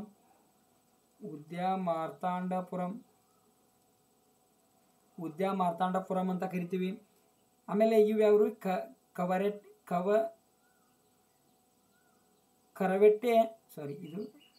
ಕರವೆಟ್ಟೆ ಪಕ್ಷಿಧಾಮ ಮತ್ತು ಲಾಂಗುಡ್ ಸೋಲಾ ಪಕ್ಷಿಧಾಮಗಳು ಏನು ಮಾಡ್ತಾವೆ 2024 ಸೇರ್ಪಡೆ ಆಗಿರ್ತಾವೆ. ಹಿಂಗಾಗಿ 12 ಆಗಿರ್ತಾವೆ. ಇವು ಇಂಪಾರ್ಟೆಂಟ್ ಅದಾವೆ. ಇನ್ನೂ ನಿಮ್ಗೆ ತಮಿಳುನಾಡದಾಗಿರ್ತಕ್ಕಂಥ ಯಾವ್ದಾದ್ರು ಇಂಪಾರ್ಟೆಂಟ್ ಇದ್ರೆ ಕಮೆಂಟ್ ಮಾಡ್ಬೋದು. ಆಮೇಲೆ ಕರ್ನಾಟಕದಲ್ಲಿ 5 ರಾಮ್ಸಾರ್ ತಾಣಗಳನ್ನ ಗುರುತಿಸ್ಯಾರ. ಕರ್ನಾಟಕದಲ್ಲಿ ಎಷ್ಟು ರಾಮ್ಸಾರ್ ತಾಣಗಳನ್ನ ಗುರುತಿಸ್ಯಾರ? 5 ರಾಮ್ಸಾರ್. ಇದ್ರ ಮೇಲೂ ಪ್ರಶ್ನೆ ಆಗ್ಬೋದು. ಕರ್ನಾಟಕದಲ್ಲಿ ಎಷ್ಟು ರಾಮ್ಸಾರ್ ತಾಣಗಳಿವೆ? 1 2 3 4 5 ಓಕೆನಾ, 5 ರಾಮ್ಸಾರ್ ತಾಣಗಳಿದಾವು. ಸಾರಿ, ಕರ್ನಾಟಕದೊಳಗೆ ಎಷ್ಟು ರಾಮ್ಸಾರ್ ತಾಣಗಳಿದಾವೆ ಅಂತಂದ್ರೆ 4 ರಾಮ್ಸಾರ್ ತಾಣಗಳಿದಾವು. ಓಕೆನಾ, ಕರ್ನಾಟಕದಲ್ಲಿ ಎಷ್ಟು ರಾಮ್ಸಾರ್ ತಾಣಗಳಿದಾವು? 4 ರಾಮ್ಸಾರ್ ತಾಣಗಳಿದಾವು. ಅವು ಯಾವ್ಯಾವಪ್ಪ ಅಂತಂದ್ರೆ, ಒಂದು ರಂಗನತಿಟ್ಟು ಪಕ್ಷಿಧಾಮ. ಆದ್ರೆ ರಂಗನತಿಟ್ಟು ಪಕ್ಷಿಧಾಮ ಎಲ್ಲೈತಪ್ಪ ಅಂತಂದ್ರೆ ಮಂಡ್ಯದೊಳಗೆ ಕಂಡುಬರ್ತದೆ. ಇದು ಕರ್ನಾಟಕದ ಮೊದಲ ರಾಮ್ಸಾರ್ ತಾಣ. ಇದನ್ನ ಯಾವಾಗ ಸೇರ್ಪಡೆ ಮಾಡ್ತಾರೆ ಅಂದ್ರೆ 2023 ಒಳಗೆ ಸೇರ್ಪಡೆ ಮಾಡ್ತಾರೆ. ರಂಗನತಿಟ್ಟು ಪಕ್ಷಿಧಾಮ ಮಂಡ್ಯ, ನೆನಪಿರಿ ಓಕೆನಾ. ಅಂಕಸಮುದ್ರ ಪಕ್ಷಿ ಮೀಸಲು ಪ್ರದೇಶ ವಿಜಯನಗರ, ಅಂಕಸಮುದ್ರ ಪಕ್ಷಿ ಮೀಸಲು ಪ್ರದೇಶ ವಿಜಯನಗರ. ಮಾಗಡಿಕೆರೆ ಪಕ್ಷಿಧಾಮ ಗದಗ. ಆಮೇಲೆ ಅಗನಾಸಿನಿ ಎಷ್ಟೂರಿ, ಅಗನಾಸಿನಿ ಅಳಿವೆ ಅಂತ ಕರಿತೀವಿ ನಾವು. ಈ ಅಗನಾಸಿನಿ ಅಳಿವೆ ಉತ್ತರ ಕನ್ನಡ. ಇವ 4 ಏನು ಮಾಡ್ಯಾರ, ರಾಮ್ಸಾರ್ ಪಟ್ಟಿಗೆ ಸೇರ್ಪಡೆ ಮಾಡ್ಯಾರು. ಹಾಗಾದ್ರೆ ಇಲ್ಲಿ ಇನ್ನೊಂದು ಇಷ್ಟ ಇಂಪಾರ್ಟೆಂಟ್ ಅಂಶಗಳಿದಾವು. ಅವತ್ತು ನೋಡ್ರಿ, ಭಾರತದ ಮೊದಲ ರಾಮ್ಸಾರ್ ತಾಣ ಯಾವುದು? ಚಿಲ್ಕಾ ಸರೋವರ, ಒಡಿಸ್ಸಾ ರಾಜ್ಯದೊಳಗೆ ಕಂಡುಬರ್ತೈತಿ. 1982 ಸೇರ್ಪಡೆ ಮಾಡ್ತಾರೆ. ಆಮೇಲೆ ಭಾರತದ ಅತಿ ದೊಡ್ಡ ರಾಮ್ಸಾರ್ ತಾಣ ಯಾವುದು? ಸುಂದರ್ಬನ್. ಅತಿ ದೊಡ್ಡ ರಾಮ್ಸಾರ್ ತಾಣ ಯಾವುದು? ಸುಂದರ್ಬನ್, ಪಶ್ಚಿಮ ಬಂಗಾಳದಾಗೈತಿ. ಆಮೇಲೆ 2ನೇ ಅತಿ ದೊಡ್ಡ ರಾಮ್ಸಾರ್ ತಾಣ ಯಾವುದು? ವೆಂಬನಾಡು ಸರೋವರ. ಅದಿದೆ ಹೇಳಿದೆ ಅಲ್ರಿ, ವೆಂಬನೂರು ತಮಿಳುನಾಡು, ವೆಂಬನಾಡು ಕೇರಳ. ವೆಂಬನಾಡು ಸರೋವರ ಎಲ್ಲಿ? ಕೇರಳ. 2ನೇ ಅತಿ ದೊಡ್ಡ ರಾಮ್ಸಾರ್ ತಾಣ. ಆಮೇಲೆ ಭಾರತದ ಅತಿ ಚಿಕ್ಕ ರಾಮ್ಸಾರ್ ತಾಣ ಯಾವುದಪ್ಪ ಅಂತಂದ್ರೆ ರೇಣುಕಾ ವೆಟ್ಲ್ಯಾಂಡ್. ಎಲ್ಲಿ ಕಂಡುಬರ್ತೈತಿ? ಹಿಮಾಚಲ ಪ್ರದೇಶದೊಳಗೆ ಕಂಡುಬರ್ತೈತಿ. ಆಮೇಲೆ ಇನ್ನೂ ಸ್ವಲ್ಪ ಅದಾವು ಭಾರತದಲ್ಲಿ ಇರ್ತಕ್ಕಂತಹ ಪ್ರಮುಖ ರಾಮ್ಸಾರ್ ತಾಣಗಳು ಇನ್ನೂ ಅದಾವು. ಅವು ಯಾವ್ಯಾವಪ್ಪ ಅಂತಂದ್ರೆ, ಒಂದು ಪಾಂಗ್ ಅಣೆಕಟ್ಟು. ಯಾವ್ದ್ರಿ? ಪಾಂಗ್ ಅಣೆಕಟ್ಟು.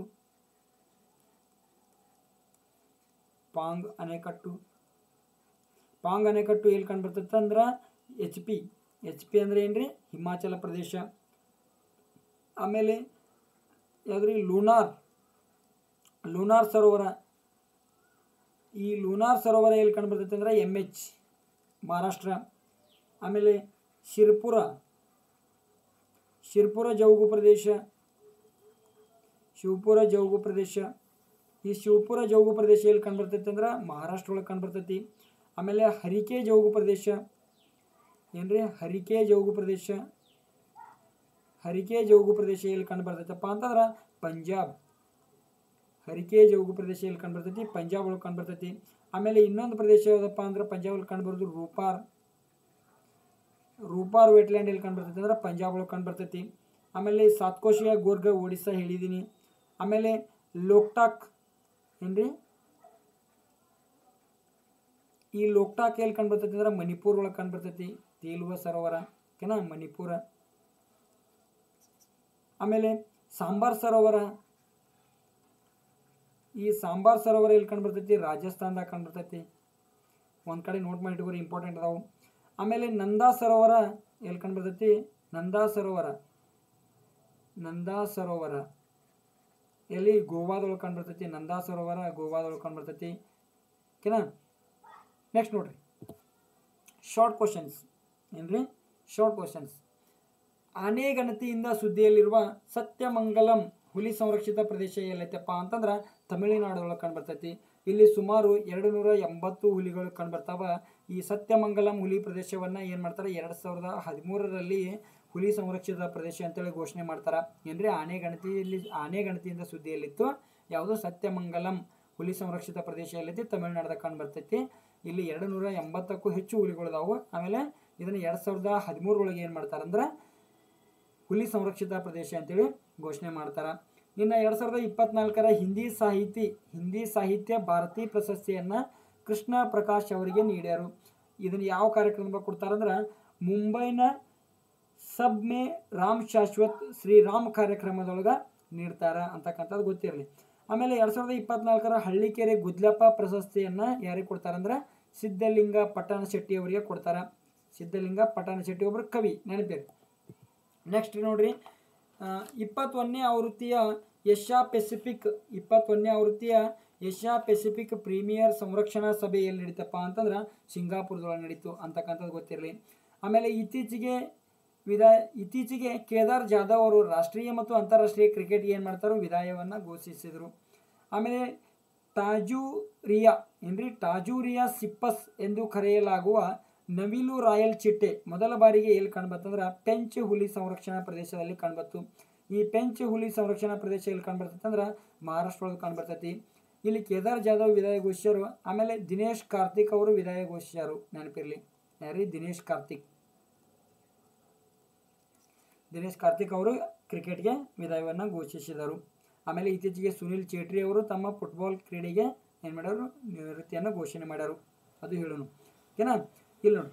ಆಮೇಲೆ international air transport association IATA 81ನೇ ವಾರ್ಷಿಕ ಸಾಮಾನ್ಯ ಸಭೆಯನ್ನು ಭಾರತ ಆಯೋಜನೆ ಮಾಡೋದೈತಿ. 2024 ಆಯೋಜನೆ ಮಾಡೋದೈತಿ. ಆಮೇಲೆ IATA ಅಂದ್ರೆ ಇಂಟರ್ನ್ಯಾಷನಲ್ ಏರ್ ಟ್ರಾನ್ಸ್ಪೋರ್ಟ್ ಅಸೋಸಿಯೇಷನ್ ಅಂತಕ್ಕಂಥದ್ದು ಇದ್ರ ಫುಲ್ ಫಾರ್ಮ್. ಇದರ ಕೇಂದ್ರ ಕಚೇರಿ ಎಲ್ಲೈತಪ್ಪ ಅಂತಂದ್ರೆ ಕೆನಡಾ ದೇಶದ ಮೆಂಟ್ರಿಯಾಲ್. ಕೆನಡಾ ದೇಶದ ಮೆಂಟ್ರಿಯಲ್ ಒಳಗೆ ಇದ್ರ ಕೇಂದ್ರ ಕಚೇರಿ ಕಂಡು ಬರ್ತದೆ. ಇದು ಯಾವಾಗ ಪ್ರಾರಂಭ ಆಕತ್ತಂದ್ರೆ 1940ರಲ್ಲಿ ಪ್ರಾರಂಭ ಆಗ್ತದೆ. 1940ರಲ್ಲಿ ಪ್ರಾರಂಭ ಆಗ್ತದೆ, ನೆನಪಿರಿ, ಓಕೆನಾ? ಈಗ ನೋಡ್ರಿ, ಮೆಕ್ಸಿಕೋ ದೇಶದ ಮೊದಲ ಮಹಿಳಾ ಅಧ್ಯಕ್ಷರಾಗಿ ಕ್ಲೌಡಿಯಾ ಶೈನ್ಬಾಮ್ ಅಂತಕ್ಕಂಥವ್ರು ಆಯ್ಕೆಯಾಗ್ಯಾರು. ಕೆನಡಾ ದೇಶದ ಮೊದಲ ಮಹಿಳಾ ಅಧ್ಯಕ್ಷರಾಗಿ ಸುಮಾರು ಇಲ್ಲಿ 200 ವರ್ಷಗಳ ಇತಿಹಾಸ. ಇಲ್ಲಿ ಮೊದಲ ಮಹಿಳಾ ಅಧ್ಯಕ್ಷರಾಗಿ ಸುಮಾರು 200 ವರ್ಷಗಳ ಇತಿಹಾಸದಲ್ಲಿಯೇ ಮೊಟ್ಟ ಮೊದಲ ಬಾರಿಗೆ ಮೆಕ್ಸಿಕೋ ದೇಶದ ಮೊಟ್ಟ ಮೊದಲ ಮಹಿಳಾ ಅಧ್ಯಕ್ಷರಾಗಿ ಆಯ್ಕೆಯಾಗ್ಯಾರು. ಇವರು ಯಾವಾಗ ಅಧಿಕಾರವನ್ನು ಪ್ರಮಾಣ ವಚನ ಸ್ವೀಕರಿಸ್ತಾರಂದ್ರೆ ಸೆಪ್ಟೆಂಬರ್ 1ನೇ ತಾರೀಕು ಪ್ರಮಾಣ ವಚನ ಸ್ವೀಕರಿಸಿದವರು. ಆಮೇಲೆ ಈಗ ಸದ್ಯ ಪ್ರಸ್ತುತ ಇದರ ಅಧ್ಯಕ್ಷರು ಯಾರ್ದಾರ ಅಂದ್ರೆ ಅಂಡ್ರೆಸ್ ಮ್ಯಾನುಯೆಲ್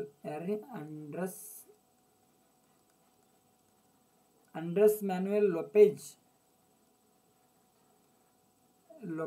ಒಬ್ರೆಡಾರ್. ಅಂಡ್ರೆಸ್ ಮ್ಯಾನುಯೆಲ್ ಲೊಪೆಜ್ ಒಬ್ರೆಡಾರ್ ಅಂತಕ್ಕಂಥವ್ರು ಪ್ರಸ್ತುತ ಮೆಕ್ಸಿಕೋ ದೇಶದ ಅಧ್ಯಕ್ಷರಾದರು. ಆಮೇಲೆ ಮೆಕ್ಸಿಕೋ ದೇಶದ ರಾಜಧಾನಿ ಮೆಕ್ಸಿಕೋ ಸಿಟಿ. ಆಮೇಲೆ ಇದೇ ಹೇಳಿದೆ, ಮೆಕ್ಸಿಕೋವನ್ನು ಪ್ರಪಂಚದ ಬೆಳ್ಳಿಯ ತಟ್ಟೆ ಅಂತ ಕರಿತೀವಿ. ಎಲ್ಲೈತಪ್ಪ ಅಂತಂದ್ರೆ ಉತ್ತರ ಅಮೆರಿಕಾದ ದಕ್ಷಿಣ ಭಾಗದಲ್ಲಿ ಈ ದೇಶ ಮೆಕ್ಸಿಕೋ ಕಂಡುಬರ್ತೈತಿ, ಏನ?